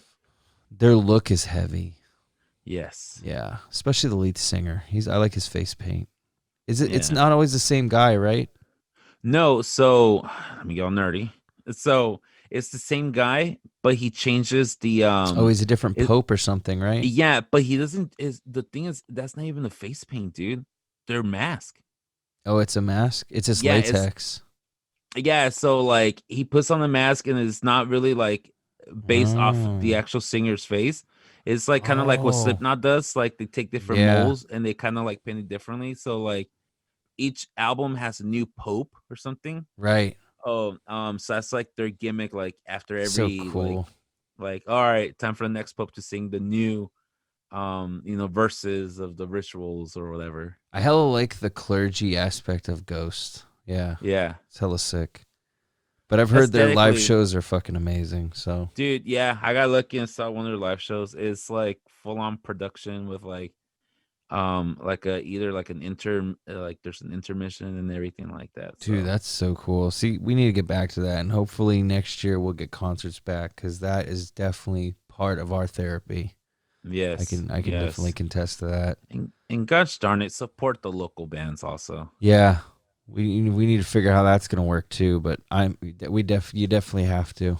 But even if they're shitty, we know they're shitty. And let them grow. No, but you gotta support local stuff because for every shitty band, there's like -5 good bands. So just keep trying. You're gonna find one eventually. You're gonna like one that you like your style. Remember, good bands, great bands were shitty once too. Yeah, like the Beatles were. Yeah. And then they got rid of Pete Best, and then they're good. Look, I'm pretty sure ABBA was shit, and now look at them. Here's Danny buying their album, Dancing Queens. And here we go. And you can be your own dancing queen. Just don't forget to follow, like I was gonna say, link and subscribe. This is what happens. It's late, guys. We're tired. We're like gremlins. We cannot have be fed day jobs after 12. We're not trust fund babies. We have day jobs. No. This is what we do. We hustle for you. And you know what? Halloween's over. We're heading into the autumn season. Mm-hmm. We're already in autumn, but we're heading into Thanksgiving. Yeah. Pretty soon Christmas is going to roll around. We're almost done with 2020. Yeah. What a wacky little year. And then get ready for a shitstorm that 2021 is going to be. COVID-21, baby. Yeah. Woo! COVID-20, or whatever they're going to call it. Make Kobe great again. Yeah, well, I have a funny feeling it's not going anywhere. So we'll see. That's what's funny. Everybody thinks like as soon as like midnight, like all this shit's gonna get like erased. I'm like, no, motherfucker. There's still gonna be that shit going on. We still it's not like disease and all that has a calendar too. So it's not like there's a disease that's gonna clock out. Like, well, my time's done here. I'm done. Time to go home. I'll see you in 120 more years for the next pandemic, motherfucker. It's Miller time. Get out of here. Oh, now it's time for my raw need of rest. God damn, I need my damn Pabst Blue Ribbon. Why is COVID-19 speaking with like a southerner? Because it's from China. Goddamn Americans. I thought they were never going to let me go. Well, I could have done a Chinese accent, but I should have done a Chinese accent. That was racist. But it's too late. Well, it would no, have been. It started off in China, but we have no problem being But ignorant. the Americans stole it now, and we created into this really Americanized disease. Well, but that's what we do best. We borrow from the Asian culture. Well, I say borrow, but you know what I mean. Steal, yeah. Yeah. But I'm a white guy. I'm not going to admit I steal from other people. No, why would you? No, like I'm Mexican. They've never done it before. Why would I start now? I'm Mexican. Why would I say I ever stole something from anybody? That's just incriminating myself, and I plead the fifth. Yeah, we talked about this earlier. You don't want to incriminate yourself and put a target on your back. Be smart.